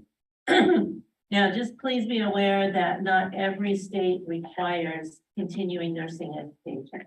We do, but like Missouri, they're not. So you can have a nurse with a multi-state license from Missouri who comes into Kansas to practice and never has to get CNA. So it's interesting. But anyway, so we've been working with them because there'll have to be like some exchange of information and stuff like that. And that's part of what we're kind of working on now. We're getting ready to set up a demo and kind of training for Linda's team, and probably, I would think, some from licensing and stuff like that that will also attend. Because this also does have advantages to the board. You know, if someone, like if, as a nurse, if I get my CNE and I upload all my certificates to an account that I have created in CE Broker, it's been my choice whether I do this or not, then it tracks all of my CNE. So I don't come up to my license time and I can't find this certificate or I can't find that certificate or something like that. Plus the fact, after I submit my renewal, if I get audited, okay, if I have my information in CE Broker, we as an agency can go out and see that information in CE Broker, and the audit will take place much, much faster than waiting for them to submit information to us, communication back and forth and stuff like that. So there are advantages. There's other advantages to the licensees. They actually have continuing nursing education offerings in there. So if I go in and I type in advanced practice because I need mine in advanced practice, it's going to bring up the options for advanced practice. Okay, and then I can choose. Now, of course, there's a cost. There's like 3 different tiers to this. The lower tier is the free account. That's where they can track it. Okay. But the licensee has to go in and activate that free account because they have to provide like their email address. And we do not provide personal email addresses. We do not let those out. So for that reason, they have to activate that free account. It's not gonna cost them anything, but they have to go in and activate it. And then there's like a different level, and that might be the one where you pay a little bit. And that's where you can maybe get C&E offerings or something along that line. And then there's also another tier that has a few more options in. I can't remember all of them. But like if I create an account in there and stuff, I have a dashboard then. And it kind of helps me keep track if I choose to use it again. Some of the feedback that I've had from licensees is either positive or negative. They see a lot of advantages, or they feel like the board is telling them that they have to do this and they don't want to. So the communication that we're trying to put out a lot is that it is an option. And just try to make sure that they know what the pros are and the cons of using it, and then they can decide at that point whether they want to or not. So we've been, it got delayed just a little bit because of data center and stuff like that, but maybe Adrian can fill you in on the data thing now. Sure, I think. Gosh, I don't know, my board meeting's confused, so which one are we talking about which, but at least a couple board meetings ago, we went through the discussions. We had to do like all the non-disclosure agreements and security assessments and all of that, which did take a little bit of time. Even though the data is public and there's not going to be highly sensitive information because of the nature of the work that we do, we had to go through that motion. So that is all taken care of. Probably the biggest thing we're working on right now is just essentially getting the data transfer services set up. We have a little bit of a learning curve internally, trying to figure out exactly how we're going to do that with them. We have an option to do a manual, once a day, once a week, whatever, but we want to automate it. And so we're kind of working through the logistics of that. But we kind of wanted to see how the system works. I think we're going to start with the providing a file at whatever agreed upon time frame, and then work on automation as we see how it goes through. There's also an option in there for our C&E providers, like when they have to renew their long-term provider application, like they have to do it every 5 years. Okay, they will actually go in through CE Broker and submit all the information. And then we designate who's supposed to get an email in our agency saying this is in here, you need to go out and address it. CE Broker will not be approving it. However, the information will be coming via CE Broker. Now, they will still pay us. Okay, so same thing with single provider. It will be coming through there. Same thing with individual offering approval. Those will come through CE Broker, and then like IOAs, I will get an email telling me that the IOA is out there. I have to sign on to CE Broker and go out and approve it or whatever. So how the information comes to us about C&E is going to be a little bit different. I'm in a different avenue, but that's not always bad. And then the C&E providers also have the option to go out and put like their offerings in that they give and stuff like that, and like how many C&Es, and they can actually have it show up in C&E Broker if someone does a search for ACLS or, something along that line, theirs might come up. So it's another way for them to advertise what they do if they choose to. Again, we're not going to require them to have to do that. So we're still I'm trying to understand that really well, because that's a little bit different than we've done, but I'm hoping soon we will get it. Yeah, we're trying to determine a go live. I think we want to see how the training sessions go with the departments, and then they're also working, I forgot to say, they're working on some marketing materials so that we can put it in the newsletters, the social media, all of that. And we've asked them to create like some videos and those sorts of things, because we want a quickly and easy way to convey to the licensees how to use the system without it taking necessarily away from the operations of the board. Yeah, they have like a help desk. Yeah, that too. That is very good. It's going to be advertised on all of the marketing and stuff like that, because they're very upfront that they don't want our staff to have to take the phone calls about it. that they should be referred to this help desk because they know it better than anyone. And they can answer the question. They've taken all of our CNE regulations and all of that, and they've studied them and they've actually built, you know, just for us based on ours. And it's kind of neat. It'll be good. Some of the other boards of nursing, they use them. I've talked to the various ones across the country, and most of them have a pretty positive view of the system, so. I think most people see it as a benefit. I hope so. And, you know, it's a way to for your CEUs and make sure they're all compiled before you submit for relicensing.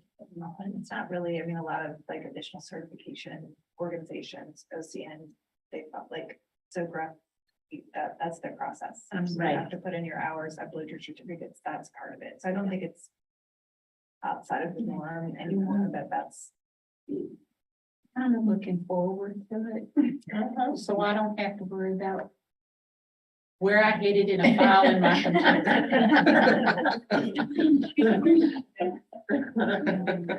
I've got it. Well said, well said.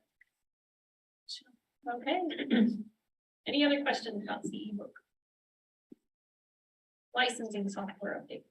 Not a whole lot to add on that. We're still working through the budget process, and I think as soon as we get the green light on that, we're gonna start moving ahead. I know the licensing vendor is anxious to get going because they want to get us in the queue. I'm sure they want the business too, but you know, they want to get us in the queue. I'm still needing to go through the processes of all of the procurement processes for the state, so that's gonna be a little bit, but can't do anything until we have funding, and so I'm hopeful that we'll hear here relatively soon. It's gotta be coming soon. Because that'll be for the new members, it's a multi-phase project. We're upgrading our existing licensing system. We had some discussions at the board retreat about some of the benefits of the existing system or potentially moving to an entirely new system. We kind of landed on enhancing the services that we have with a focus of data informatics. And then probably one of the biggest portions is to get a case management system for the investigative department. So phase one is to get the code and some of the analytics and that kind of stuff built in. Will more than likely be, I don't know, 8 to 9 months, and then we'll start the phase two, which would be the investigative component and going through those missions. It's going to be a little bit of a project. Let's put it that way, but we got to start somewhere. We should be able to generate much better reports and much better data Right. that we can report and stuff like that, which will be nice. We've done the best we can. You know, Tony's worked and created some push button kind of reports for us, but you know, as we start to gather more information, especially looking at the workforce and the nursing shortage, and then like, you know, you guys were talking about cases and being able to track that. I think that if we can get some better reporting capabilities, that maybe we can produce some better reports. But the technology that we have right now was essentially built more or less in 2009. I mean, it's had some upgrades and those sorts of things over the years, but the one example I like to highlight when we're asked why we need to upgrade is, you know, a lot of our folks are doing their business on their phones with us when they do license renewals. And when our system was originally created and invented, the iPhone didn't exist. So, you know, it's time to move forward for the modern era, and having the ability to attach documents and those sorts of things are commonplace now for many things, and we just need to be able to have that functionality. But do it in a safe and secure manner. Thanks for doing that for us.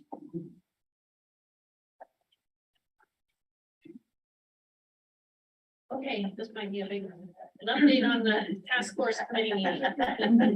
Okay, this one's me, just to kind of get everybody up to speed, because we do have some new board members that were not here in December. I was asked to go over to the legislature and present to a legislative special committee on mental health beds. And I was asked to do it about the different levels of nursing and the educational requirements at each level. It turned out to be just a little bit more than that.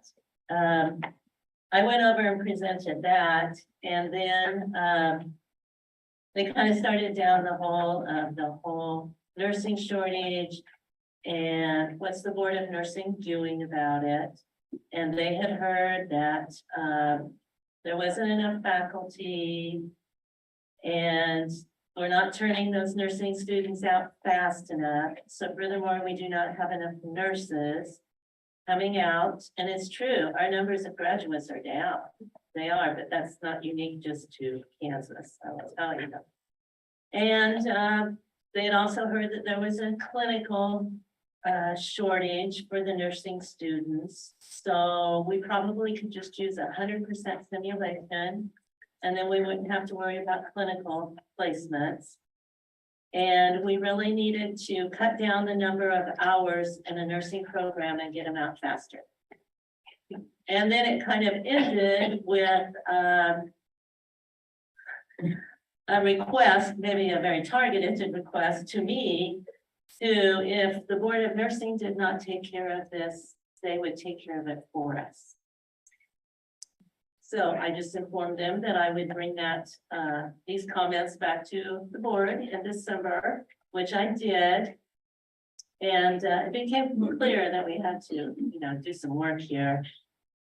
Because I don't think we wanted to turn it over to them to figure out. And so the board decided to put together a task force because it needed to be moved on faster than, the first discussion taking place in 3 months when you all met again. So there was a task force and the task force met twice. The first time the task force met, they had 2 program administrators from each level of nursing education join the task force and tell the task force what would make nursing education better, easier in the state of Kansas, because they are the ones who know nursing education better than any of us sitting here. They do. And so they're the experts on what's going on out there and what would make it better. And they actually had some recommendations and they had some really good feedback. And they had some recommendations that the board considered. And so what the board, okay, let me back up a minute. After the task force met, after they met the second time, I went over to that legislator and sat down with that legislator and reported back what we had talked about, what we were doing and stuff like that. Their belief over there is that we needed to bring legislation over that would take care of the nursing shortage. Okay, I'm not sure what that legislation would be right now. But so I was trying to help her understand that it was broken down into education. And we had nursing education and we had mental health technician. And there had been some discussion at this first committee meeting. They had no idea what mental health technicians were, what they did, who regulated them or anything. So there was a lot of education to do about that. Because they actually said a different agency regulated them. So I cleared that up. No, that was not true. So as far as the licensed mental health technicians, they are a very, very valuable discipline in mental health care. They are. But they renew their license every 2 years, just like nursing. However, it's not done on the same cycle as nursing. Nursing is done in your birthday year or your birthday month, and then it's even or odd years based on if you were born in an even or odd year. So we have nurses renewing all the time. That's not the case with LMHTs. They renew the end of December every 2 years in an even year. So they renewed their licenses last December. We started out with 58. We had 22 who let their license lapse. So that only leaves us, 36. And out of the 22 that let it lapse, I kind of looked at birth dates to see, okay, was it just retirement? Is that what's going on? That was some of them, but it was not everybody. 2 of them had went on to get their nursing, one as an LPN and one as an RN. But some of the other ones had just been licensed since 2015 and had already let their license lapse. And interestingly enough, Juliana and Janelle and I went out to Osawatomie and did that site visit out there for their MHT program. shortly about the same time. So we started asking them some questions about what do you think would help the education? And that's the only program right now that we have for mental health technicians is at Osawatomie.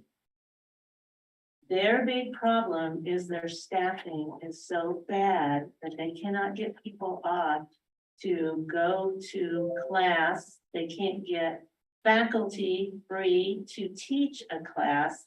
So furthermore, they've not had graduates for 2 years. And so the numbers are not going to get any better in the state of Kansas at this rate. There's nothing we can do about the staffing of Osawatomie. You know, that's somebody else is gonna have to figure that one out. And it was also brought up that the pay, the last time there was done a pay increase for some of the bedside healthcare workers, the licensed mental health technicians were left out of it. However, like mental health technicians who actually do not have the amount of education did get a raise. So they made almost as much as the LMHTs. Then, you know, if you're looking at the mental health technician as an entryway into nursing, the big problem is we require the mental health technician programs to give them 900 hours, 450 clinical and 450 didactic. They get absolutely zero college credit for any of this. So if they want to go on to nursing, they start all over. Even though they've taken growth and development, they've taken basic nursing, they've taken some courses that are actually part of a PN curriculum. And they mentioned that. So when I went over there and presented the second time, I did bring some of this up. And they were just shocked that they didn't get a pay raise. Well, I'm telling you, you can choose what you want to do with it, you know. And then I feel very, very strongly that they should get college credit. I don't think you're going to get very many people going into it when the pay's not good. And if they want to go on to get their nursing, they basically have to start over. In my opinion, that is not fair. So as part of this KBOR task force that I've been on too, this has kind of come up a little bit too. So where we're at with that right now, that was a recommendation that came out of the task force is that we look at to see if they could get college credit. Right, so I've been talking with KBOR. What KBOR would like to do is talk to the like the community colleges, something along that line, and see what the interest is to have mental health technician courses. Okay, especially those that have PN, because they're already teaching some of the content, you know.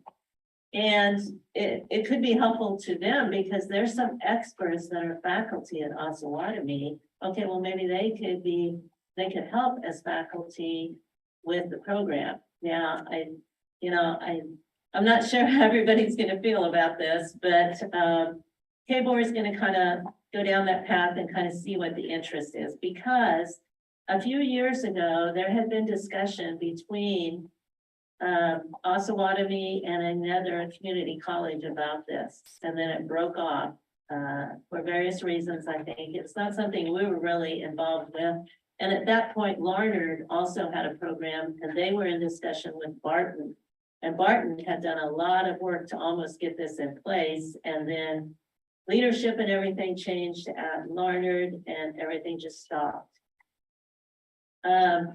So I do think there's probably some interest out there. So we're going down the path for that. We also want to develop a pathway that would take them from mental health technician to PN to RN, you know, the steps. Knowing that not everyone's going to be able to start out and afford or have the time to go straight to RN. Okay, but if they could maybe start out, I don't know, mental health technician, that's not going to take as long, then maybe they would do that.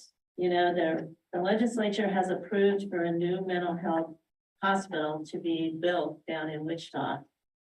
So we're gonna need mental health workers even more.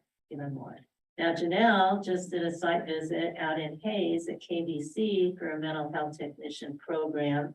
So hopefully there'll be one starting out there. That would be good in that area. Came out of this also that there just needs to be a lot of education about what mental health technicians do and what kind of possibilities are there for them, because it may appeal to some people. Other people may not really like the emphasis on mental health, and that's okay. But just trying to make people understand, number one, what they are, because like I said, they had no idea what they did or who regulated them or anything. So there's a lot of education to be done there. As far as the recommendations that came out from the undergrad nursing education, we didn't talk to the graduate nursing programs because that's not really, I don't think, where the shortage is very much right now. Recommendations that came out of that we should maintain the same level of didactic and clinical hours that we have now in nursing programs. Do not cut that down, because the nursing program administrator said what they are seeing is their applicants coming in are not as prepared as they used to be. They don't know math, they can't write. And so they get them into their program, but they have to spend a lot more time getting them up to where they should have been, you know, when they came in, probably pre-COVID or something along that line. So they cannot get them through any faster with any less hours. So they were very emphatic about that. Do not increase the allowed hours for simulation above 50%. I told them about the simulation study and the legislature, and that it was evidence-based. And if they wanted to send me some evidence-based that would show at 100% that there were going to be good outcomes, I would be more than glad to take it to the board to discuss. I have not received any, because I don't think there's any out there. That's all I'm saying. Continue to monitor student outcomes, develop pathways to the nursing career, market them. There's a huge need right now for marketing about nursing to like the middle, the high school, the middle school, because that's when they're starting to think, hey, what do I maybe want to do with my life? Okay, well, if you look in your mind at the image of nursing that they have probably seen in the last 2.5 years, you probably have some pictures that come to mind, and they're not always the most positive, unfortunately. But as we all know, nursing can be very, very positive, probably has been very good professions for most of us sitting here at this table. But they need to see that. We need to get nursing back in a positive view.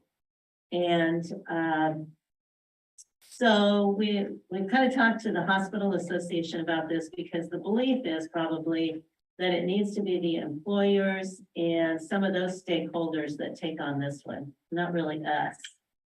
And so I think they're going to do that. We will work with them however we need to and stuff like that. What they did tell us is the NCLEX pass rates that we have right now are 80%. That is the benchmark, which means their annual pass rates have to be 80% or above. Okay. Well, what we're starting to see, if you look in the communication packet, you're starting to see some of the outcomes of COVID. And the pass rates, there were several, much less than 80, much less than 80. And so the program administrators told us that they would like the board to consider changing the NCLEX pass rate requirements to match the option of the national accreditors. They actually have like 3 options that the program can choose and figure out how they want to calculate those. And just to kind of let you know, if you're not too familiar with NCLEX pass rate, that is the first time that they take a pass rate. They take the NCLEX. That's what we're looking at. Okay. You may have 10 students who don't pass it the first time. They go back and they retake it, and you have 8 that pass it. Okay, well, that doesn't show up in that NCLEX pass rate. We're truly looking at the first attempt. So I understand some of their frustration. And so the task force talked, and I will direct you here in a minute to the draft of how that our regulation could be changed. There was also discussion given to me from across the street that perhaps the instructor to student ratio, you know, we have 1 to 10, which means we need to have 1 instructor for 10 students in a clinical setting. Most of the clinical sites restrict it much more than that, like 1 to 6, 1 to 4. Okay, that's the clinical sites, not the Board of Nursing. However, their perception is that we should make it 1 to 20, and that one faculty should not have any problem watching 20 students in a clinical setting. So the task force talked about that and decided to maintain the same instructor to student ratio again, since there's lack of evidence that will support increasing that has better student outcomes. And again, we're looking at the student outcomes. They're looking at the bodies coming out, I think, pretty much. Because I did at one point get pushed to the point where when they said the 100% simulation, I said, well, I don't know about you, but I would not want a nurse coming in, trying to start an IV on me that had never did anything with a live person. And there's just kind of dead silence. So sometimes I can. And then increase the funding of the nursing initiative funds. The nursing initiative funds are out through KBOR, and that there's funds to help with instructors. There's funds that the programs can fill out an application and get funds to get nationally accredited, to help their NCLEX pass rate, you know, put something in place to help that. However, there's not enough of those funds. So KBOR is taking the request forward to increase the funding of those nursing initiative funds. And that comes from the state general fund. That does not come from our funds in any way. Another thing that was kind of talked about, if you look, there's also a perception over there that a lot of the retired nurses in Kansas really want to come back to practice, but it is too hard. Okay, I'm not, I agree with that again, but anyway. So we looked at, I kind of talked to Janelle, and we kind of looked a little bit at the refresher course.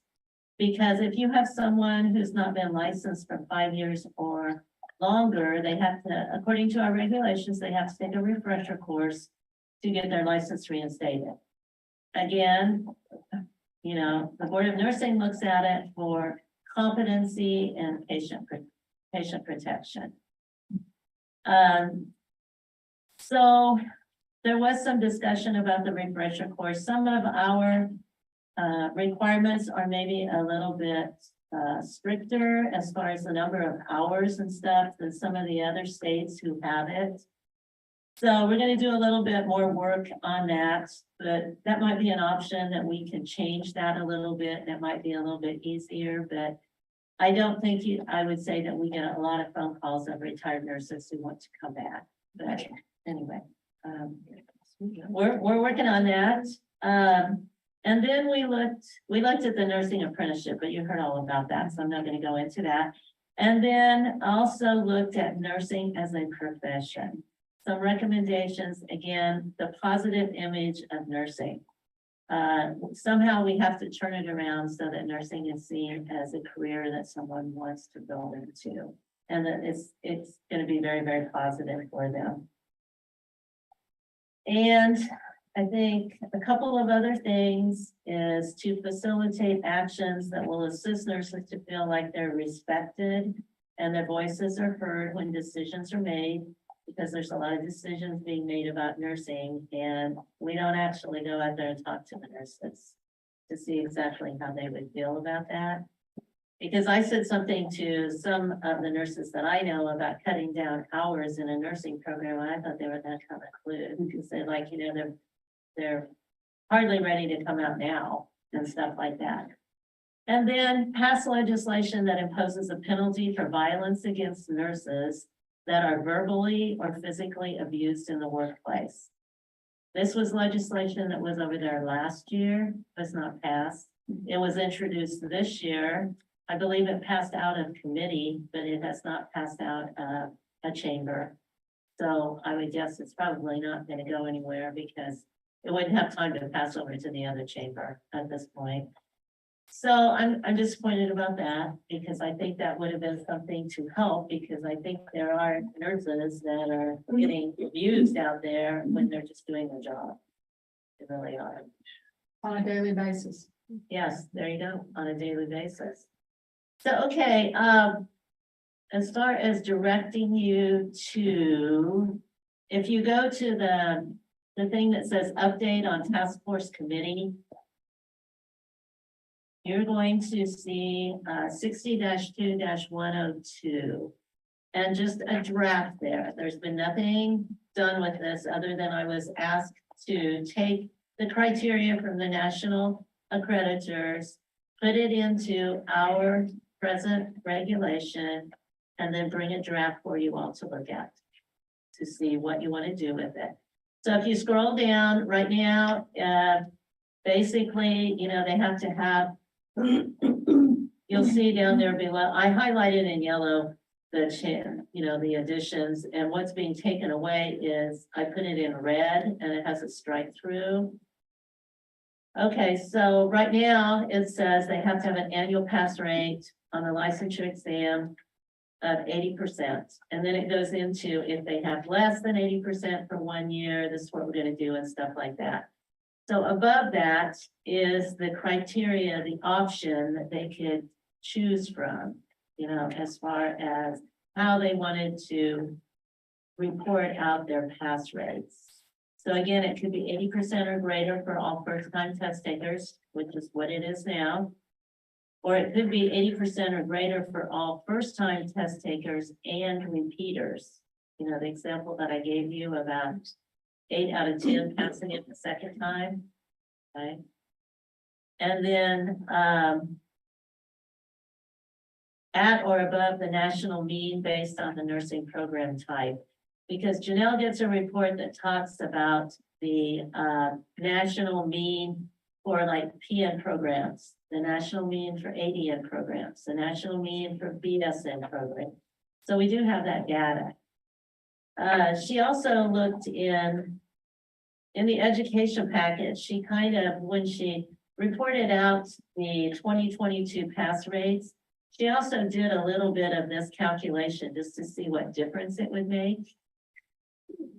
You want Just to a quick speak to that? comment, the difference is I did a 3-year average rather than the combination of, Okay, because I thought in one, I was thinking those were the 3 options and I apologize, I didn't remember. No, that it there does. was- it does say that above it, I'm sorry. That's all right. Go ahead. So it's a close, but it's a look at, the kind of those 3 options. I missed that one. I was thinking the 3-year average was one of the options, but it is in there by program type, which is the third. It tends to be a lot of those that, are lower on first-time pass rates. A lot of times the repeater doesn't always help them a lot. It can, but There's research out there that is not positive for the repeater passing. I know they do have some of that out there. But we're hearing from the nurse educators that the new generation now of these students are using the first time NCLEX try as a practice test. And then they take it again and they pass. And see, they're really complaining because now because it's a. look what their students are doing to them because of that horrible attitude about taking their NCLEX first time. And So the this other, was just changed a few years ago, and I actually had a call with past President Zeller about this, and we talked at length. So this was changed, and right after we, as the state of Kansas, adopted the 80% policy, then AACN went in and updated theirs immediately following. So this would put us back in alignment with what AACN, which was originally our intent when we adopted that 80%.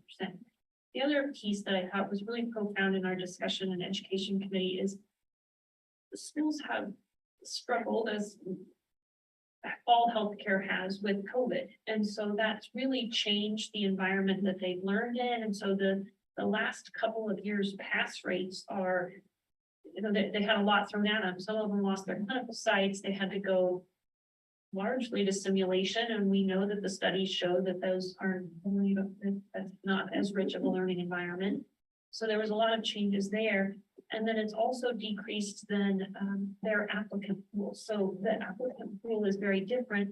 We're getting ready to take on Next Gen, which is next week. Honestly, the new test comes out. So the next couple years are going to be really different as far as pass rates for that licensing exam.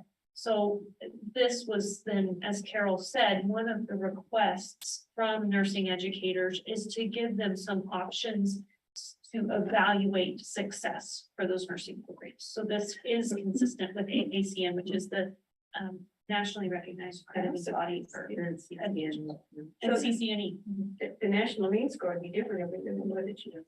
Yes. It's not a set. It has tended to be higher in the past. The mean has been higher than most of the time what ours is. This is one of the maybe one or two times in the last 5-6 years that Kansas has been higher in our average for Kansas than the national mean was. And I think it was higher. I think it was higher in all three categories, even if you look by program type. I won't say that for sure, but pretty close. But I know overall our RN rate was higher than the national mean. This last time. This is not a lot, but still, I mean, for us we tended to be, because 80%, everything's 80% is high. National mean has been 83 to 86 in the last 4 to 5 years. So Post-COVID, we were looking Yeah, at we've so seen- closely for nationwide. COVID. yeah, both the ADN and the PN, just for those who want the education, both the ADN and PN averages drop below the 80% standard overall. I mean, it doesn't even meet the 80% standard for the nation. So when we just moved ours to 80%, so it did have an impact. So the changes would be what's in yellow, and Janella is correct. It's, I didn't read one of them. The most recent calendar year licensure examination pass rate or the mean pass rate for the 3 most recent years must meet one of the following. 80% or greater for first time, 80% or greater for all first time test takers and repeaters or at or above the national mean. So I just don't have that, the national first time plus repeater rates in there, which I can add. I think for most of ours, it's not gonna make any difference, but I would certainly be glad to add that as a draft. So if this is something that you want, you know, it can be started through the approval process. But And Carol, just review that approval process for folks. sure, that approval process is, it has to go to Department of Administration first. They look at it for grammar, all of that. Oftentimes, if it's a regulation that we haven't updated for a while, there's grammar that needs to be cleaned up and stuff like that. But again, this one, I think got through the approval process probably in December of 2021 or January of 2022. So it hasn't been out there a real long time. So the grammar in it probably won't need to be cleaned up a whole lot. And so if we get the stamp of approval from there, then it goes to the Attorney General's office for an approval review, and they look at the legality. Do we have the authority, things like that. And if they stamp an approval, then it comes back to me, and that's where we set up a public hearing. And the 60-day comment period, public hearing, we make sure it's published in Kansas Register, all of that. And then I have to go over and present it over to a legislative committee and explain why we want to make the changes. Well, actually, we're trying to help here, so that might be good. And then after the public hearing, then all the comments and everything come back to the board. And at that point, so it's, I would say you're probably looking at 6 months. or would probably be the fastest if it sailed through everything, but everyone has a lot on their plate right now, so sometimes it's just a little bit in some of the areas. That's okay, I understand. We would get a chance to look at it. Can I ask which committee? Is it the House or the Senate Health Committee or? It's actually the Joint Committee on Administrative Rules and Regs. So it has House members and it has Senate members. Okay. That's who made this initial request to you? No, oh, no, I'm Yeah, sorry. yeah. That's who I would have to Yeah. present. No, made it the was, initial request? The task. It was a task. well, again, the one who made the very targeted request was a representative. But I believe it might have been a joint committee on special committee on mental health beds. I know it was, because I know there was a senator on there and a representative, because I remember those two very clear. And so it was a joint committee. It was kind of one of those interim committees and stuff like that. So I guess my question is, that was the genesis of how we got to this place. Will this assuade them in any way, or, is this good enough for now, or are they going to keep coming back with more requests that are not I think based there's in? many actions, so what we heard today from KHA and the apprenticeship, which we, I think by us supporting that's really came from that committee as well. And there's several initiatives that have come forth that were, So the board could report, Yeah, thank you so much for your request.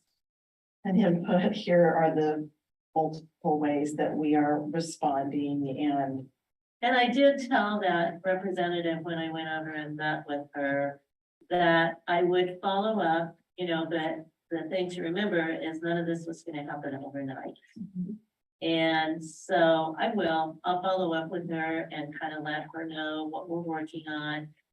But surely, I mean, I don't think there's any statutes to take over there that's gonna fix the nursing shortage. Right. As fast as they want it done. Yeah. well, and I'm also just trying to envision what legislation they think they could pass that would fix this.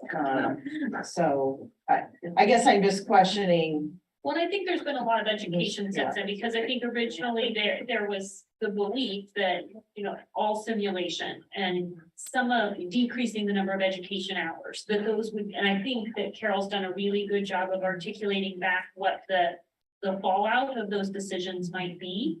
And so I think through the communications that she's already had, then plus these actions that we are taking, hopefully that will, and it can't end here. I mean, we've got to keep going, but. The last meeting with the representative ended very, very positive. It was like we were best friends, okay? But I also, in sitting down and talking with her, I just made it very clear that we felt, or the board felt like they were talking to the experts about this. I said, because the program administrators are the experts on nursing education in the state of Kansas, because they do it day in and day out. The Board of Nursing members are not, we have some representatives on there, but not all of them. I kind of looked at her and she's like, yes, they are much more of an expert than we are. Okay, so I mean, I think things got a little out of hand the first time, truly, as it does sometimes. And things kind of cooled down a little bit. Then also the nurse administrators are very upset this hit post-COVID too, and that new law, that new 80%. So this one helps soften the blow and calm them down and make them feel a little confident about their program outcomes with board, because the timing was not good that it hit post-COVID when we knew the rates were going to fall. Well, you have no idea what the new next gen is gonna do. And that too is coming right up in the next month, then the next gen. Then you have that average. And our core program administrators are so worried about their outcomes, just the board rates. Maybe to help you too, just a brief when we looked at those that fell out of the 80%, we had 15 programs. If you use the options, it took it down to 7. And to me, I mean, it still seems like a lot, but we started looking at, those are ones that we already kind of should have had on the radar. They aren't the ones that had a one-year drop or, you know. Are you talking about the schools themselves? Yes, The yes. schools themselves, because they watch that pretty close. Oh, they watched.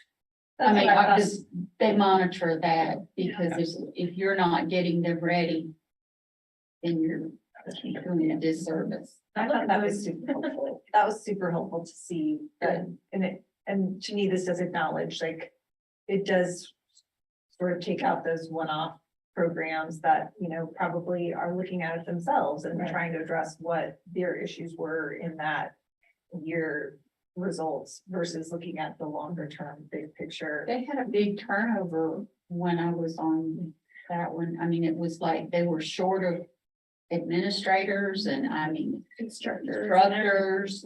And that was one thing that came to me too, if I may, is to look at the programs then that did fall out and look back at some of the things I kind of talked about, the NCSBN approval guidelines.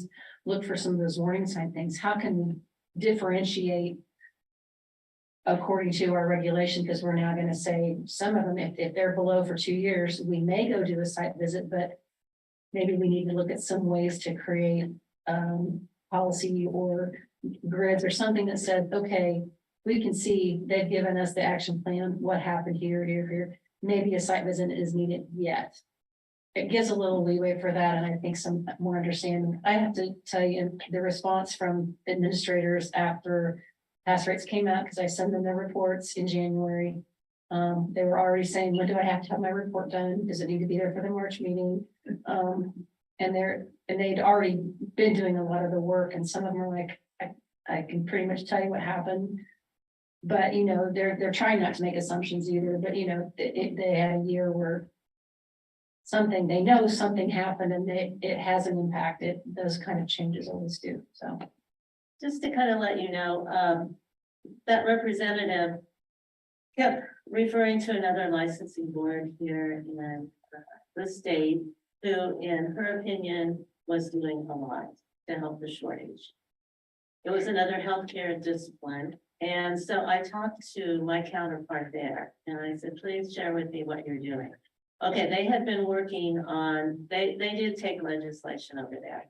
They had been working on that legislation for over 2 years. So it wasn't something that they addressed at the last minute. Some things that they were looking at is, how can they bring somebody in? How can they get them licensed faster?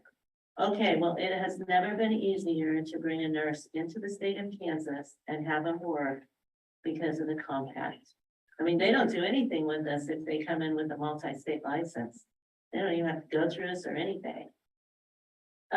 So I did point out, you know, it's never been easier to bring a nurse in, you know, thanks, you know, they passed the law several years ago. So again, thank you very much for them for thinking ahead. What that other board was looking at is something very similar to the refresher course. How about those ones that did not keep their license current, but now they want to come back into the profession? So they were doing what we were talking about doing with the refresher course, looking at the hours, looking at how much was needed. And some of that, so I think we're doing some of what they just had. They had a lot more in statute that we have in regulations. So they had to take statute changes over, where most of this that we're talking about is in regulations for us. If you look at the statutes that go along with these regulations, you're not gonna need to change those statutes. And, you know, but so I really feel that you all are doing a lot, and believe me, I will follow up with this person and continue to report back. You know, we can't do much about the fact that the nursing programs are not able to fill their approved seats. You know, that is a huge problem, but again, there's not a lot of people that want to go into nursing right now.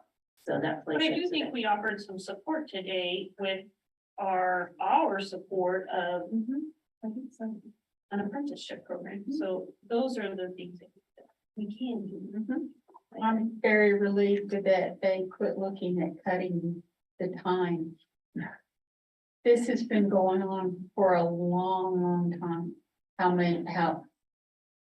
For the LPN program, it's a year. I mean, you get all of your electives, you get your nursing, you get your hands-on. I mean, it's just truly amazing how much they can cram in your brain in a year. And no. And you come out and you can do it. I mean, can't even speak to the RNs other than I have great respect for what they do. So I just can't, it just horrified me to think, you want to do what? This isn't a trip through the grocery store. They were taking a lot of, you have to understand, I believe they've taken a lot of heat over there from employers and stuff saying, you know, we don't have any staff, you need to do something. And so then it's being, thank goodness it's being pushed down to the licensing board because they could have not done what happened. They could have taken care of it themselves, introduced a bill, and then we would have been trying to amend it or, you know, stop it or something along that line. So, I mean, the fact that she did give me that directive is probably good. Okay, I If wanna make they sure wanna you're come up heard, and I with think money. you've tried to make. But it changes the subject, so I'm waiting. Oh, yeah. I was just gonna say, if they want to come up with money incentives to get high school kids into the nursing program, I would back that 100%.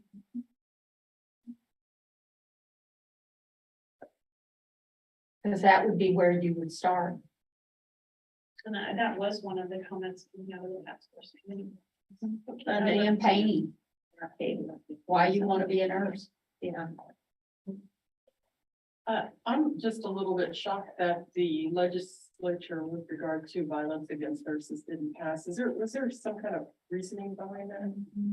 I can speak to last year. I actually testified on the bill last year. So it's actually been through, last year was not the first year that it went through. They've tried it several years and it keeps expanding. And so previously, I think everyone was trying to tack onto that bill. And I'm not joking when I say this, it got to the point where dog catchers were included because honestly, if you go to work, you shouldn't have violence against you. And so the bill just became out of control about the number of people that were being tacked onto it. So it got really lost its focus. Last year, it was denied because it included hospital employees. So there was lengthy discussion about contracted services. So what happens, for example, in the ER at my hospital, we contract to an outside physician group and that physician group comes in to provide services. Well, the way the bill was written, it would exclude those folks. So it included healthcare workers employed within a hospital, but because those physicians are employed by a third-party contract agency, they were not included.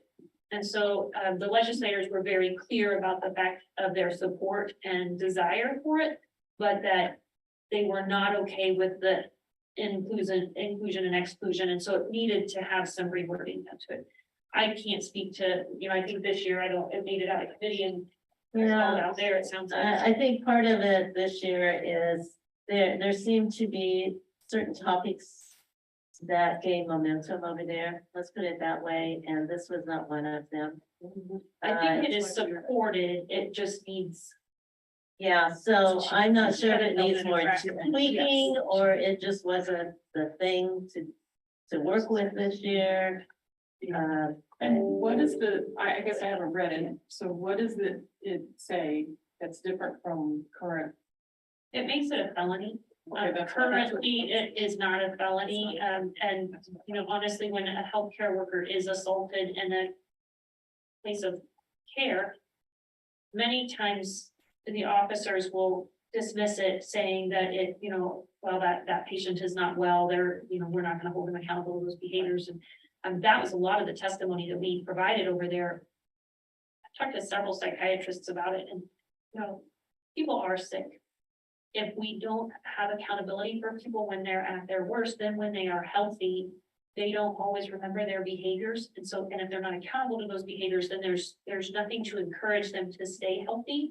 They don't remember what it's like when they're not in a healthy state, so then they don't want to pay the money for the medications, they don't continue to take care of themselves, and then they cycle back through those unhealthy behaviors, and it becomes a pattern.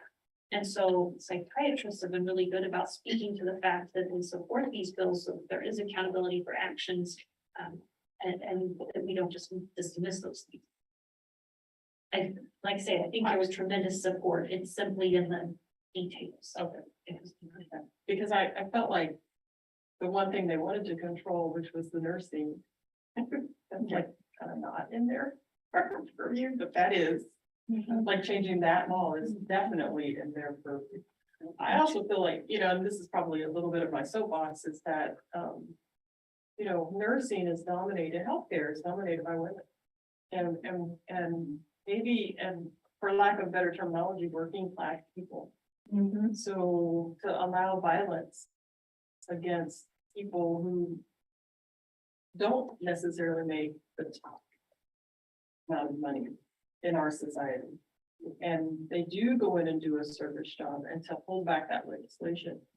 I feel like that does deter people from wanting to come into a healthcare field and more or less nursing, of course, works with our patients the most. And so you're holding legislation maybe against a group of people that probably marginalized anyway, women. And then the women that maybe they've raised have seen this. They're not gonna raise their daughters and sons to come into this profession because of what their mother or possibly their father has experienced. I just feel there's a snowball effect to not having legislation like this. And some of it is just educating as well, because even when I first got licensed over a decade ago, it was, well, you kind of know what you signed up for. I don't know how many times I heard that, and it was like, no, this is not, but then that old mindset of this way it's always been, that's what it's always gonna be. It's like, no, we gotta educate that there are better ways to do things now. Especially in the mental health field. Yeah. Especially environmental, like depending on where you are, it's more accepted than others, so. Yeah. I think it's important that people are encouraged to speak up and speak out and to press charges. My experience is that professionally, the charges have to come from an individual, and for whatever reason, many healthcare providers believe that their employer does not want that, and most employers will advocate for that and encourage individuals. It does have to come from an individual. It can't come from an organization. When I was assaulted at work, something very simple, I was holding his arm up to do his blood pressure. And he took his arm and he shoved it down so hard that it pulled me from ear to ear. They thought that he had torn my rotator cuff.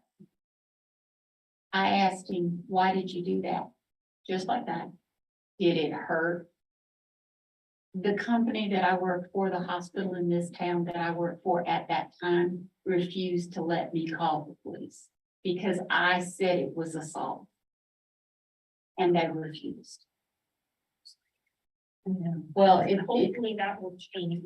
that's what I'm saying. You know, how many times has something that you were doing on a regular, or, you know, you were doing your job. And it wasn't even invasive. Yeah. And you're attacked because they weren't happy with something the doctor wouldn't do. I just think bringing on, I think that's a way of bringing honor to the profession, when, if we were to assault a police officer like that. This would not even be up for. A cashier. Yes, a cashier, anyone in retail, but for it not to be a nurse, and it's almost like, it's kind of like what you said, this is what you signed up for. No one's gonna sign up for that. The other thing that you find with nurses is we don't retaliate. We're trained absolutely positively not to retaliate, not to respond. When De-escalate. when we were deployed, we had a prisoner try to pull one of our nurses into the bed with him, and he darn near broke her arm. She's one of the toughest women I ever met. I think she's a general at this point. And we asked Judy. I was thinking as a nurse, we don't retaliate. We're trained not to, no matter what they do to us. Does the, on this particular statute, did we help advance this? Is the Nurse Association lobbyists also advancing this? Are there other entities, like I know this is not on our policy agenda, but it probably should be at our foundation. Are there other? PSNA was there and testified the day I was there, last year, so I can't speak for this year, but last year, there were many physicians and many nurses from across the state that came and testified. Like I say, there was overwhelming support. There was not a person in that room that did not support the bill. The discussion was truly about the fragmentation and the inclusivity. And it is just prioritization this session, I believe that. I think that's what happened. Okay, so back to our proposed changes. It's up to us if we like these. These are somewhat coming out of recommendation of the task force that met. Yeah, if you wanted to start through the approval process. For this part, this document that has been Right. edited. If you like these and other changes could be made, this was what the recommendation. 60-2-102.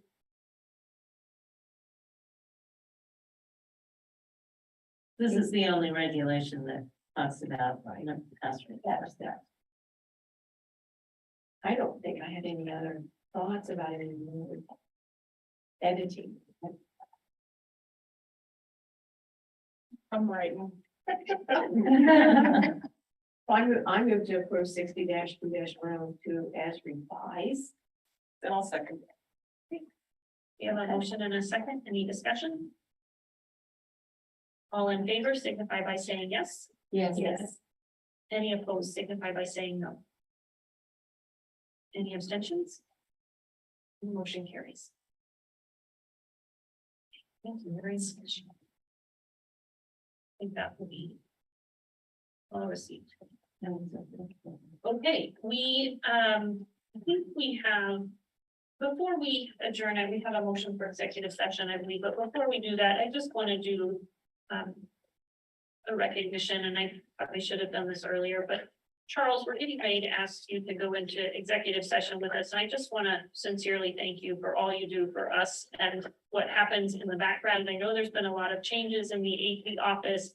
You're very easy to work with. You keep us all legal. We appreciate the advice, and you really are, you've been a great attorney for us. So thank you for your services. Very well. We're glad you're here.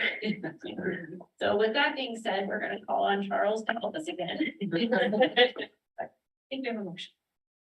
How long will we need? 10 or 15 minutes. Did I say 15? So we'll reconvene at 2:30. That was telling you to put in the document.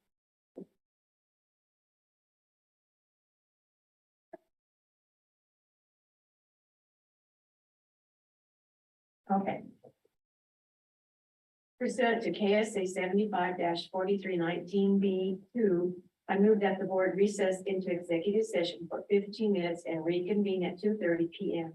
The meeting will be reconvened by Zoom and in room 509, Landon Office Building 900 Southwest Jackson, Topeka, Kansas 66612, as stated in the notice of the meeting that was sent to individuals who requested the notice and as published on the board's website at www.kspm.kansas.gov. The justification is consultation with the board's legal counsel, Assistant Attorney Generals Charles Cheers. And Rachel Kennedy, that would be deemed privileged and the attorney-client relationship. The subject matter to be discussed in the executive session concerns legal issues regarding internal license compliance issues and investigations. The board's executive administrator Karen Moreland and director of operations Adrian Guerrero is included as the client. We have a motion. Is there a second? Okay, all in favor signify by saying yes. Yes. Any opposed signify by saying no. Motion carries. We will We're gonna go in that room when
Okay. He should be coming on. Are you on there, Colton? Oh, are we? Yep.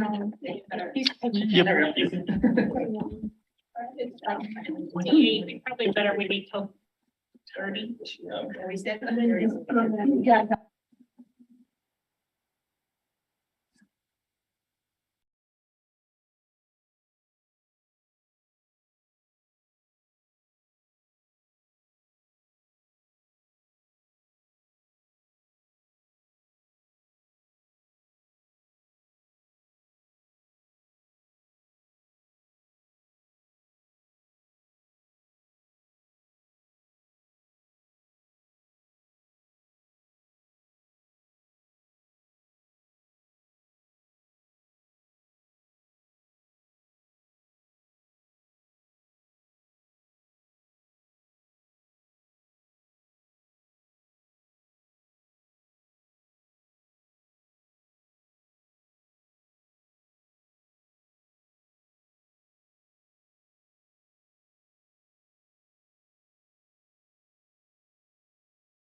Second, sorry.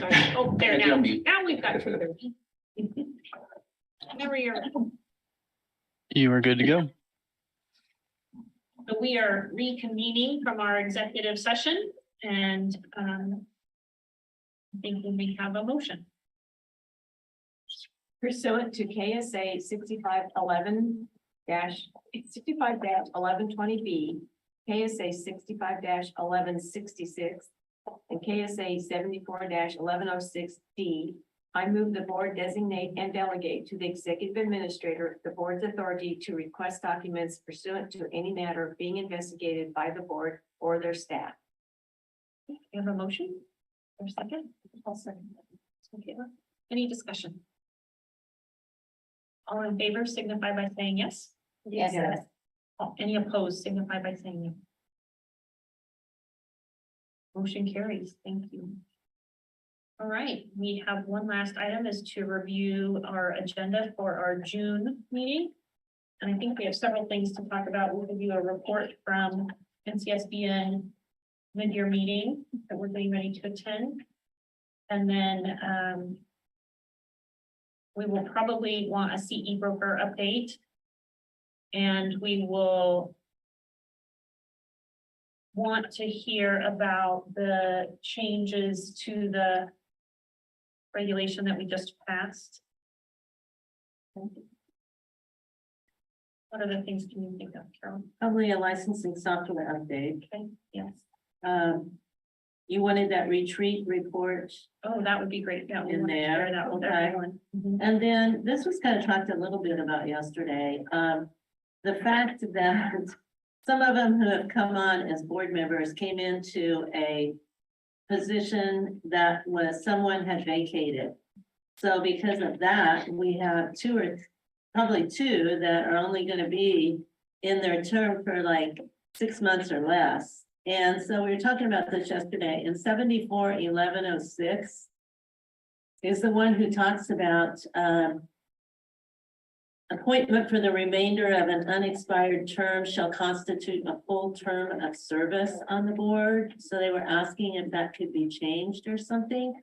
So if it's okay with you all, I could put this in the packet and you'll have a chance to look at it and see what you think. There's probably a few, if you have changes, there's a few other things on here that need to be updated. Like I don't think there's a Kansas Federation of Licensed Practical Nurses anymore that submits to the governor a list of LPNs that could be on the board. I don't think so that, yeah, there's a little bit of. And I'm not sure if this is the only place that talks about that, or if the governor's office and all of that have something too. So I could certainly find out something there, but I could put that in there for you all to look at. So if we review 74-1106, if we would all commit to that, would you potentially bring a revised draft so we could have discussion as well as potentially look at revisions. Does that feel okay? Yeah, now remember, this is a statute, so, once you all get, if you decide to go down that path, once you get the language that you want, then it goes to the reviser. And the reviser, looks at it and puts it in the language and stuff like that, and then it will have to go over to the session with the legislator to go through. So it's different than the rules and regs, just so everybody's aware of that. It will take us longer. Good. But if it passes, it could make things much better for the board going forward from that point. One suggestion I would have, and we did this in our bylaws, we kind of delineated if it was like in less than a year of the remaining term or something to that effect. So it wasn't like if they resign 30 days into the term, it's pretty much still a full term, but it was if it was within the last year or something that we were giving that That's person. And just a lot of ways you can slice it. So we have been talking about potential retreat and we're changing, we talked about changing the timing of that because of the schedule for budgets. So as we go into retreats, lots of times we think of these great grand ideas and then we don't have dollars to do those things. So we would like to have our retreat coincide with budget processes so that we have funding for anything that we come up with. So we were discussing July. Yeah, I wouldn't say any later than July because the budget software opens on August 15th and has to be submitted by September 15th. And it takes me a little while to figure out how this is all gonna fit together, fit the puzzle pieces together before then. So I would say, We don't have a date set yet. We've talked about potentially looking at the Wichita area again, because it's centrally located and because it's outside of Topeka, kind of it gives staff that chance to fully participate. But please watch your emails. Carol, Adrian do a great job of sending out that text to say, go check, there's an important one. And so please watch your emails and we'll probably be talking about that because we'll want to have that planned before June. But we just so historically, and I don't know that it will end this way, but historically we've done a half day. So you can travel in the morning, do a half day, spend the night, and then 3/4 to a half day the next day, and then return home after that. So I'm anticipating something probably in that July timeframe, but we just haven't been able to set a date yet. And, it's hard to find the perfect time between the quarterly board meetings and then mid-year and annual NCSBN meetings and just then budgetary processes. There's just no perfect time, but I think that's what we should. Thank you for that. That's good. Anything else we need to share? Adrian, anything you can think of? Just maybe, do I need to bring back an official report on the, I don't know what we're calling it, the file upload project for, instead of doing CDs and all of that for the various departments, do you want me to bring back an official? That probably would be really good. It Okay. ensures our security and it ensures that we're able to transmit files between schools and maintaining their confidentiality as Linda and her team are out doing those site visits. We need to be able to exchange documents securely. And then it's well beyond that, but that was a big event that came up. So And then potentially for board use as well, we're kind of looking at it, maybe potentially having that as well. I make Linda gonna have you out doing site visits. Yeah. It's a great. We need it for like. Investigate. Yeah. Everybody's gonna use this. It's okay. So thank you all very much for being here. We appreciate your dedication, time it takes, preparation that you spent, and then traveling here and being with your families. Thank you very much. Hope you'll have a safe trip home. Is there an travel thing? Back in June. Thank you for lunch. Yes, Thank you. Thanks, Colton. Happy day, Colton. Thank you.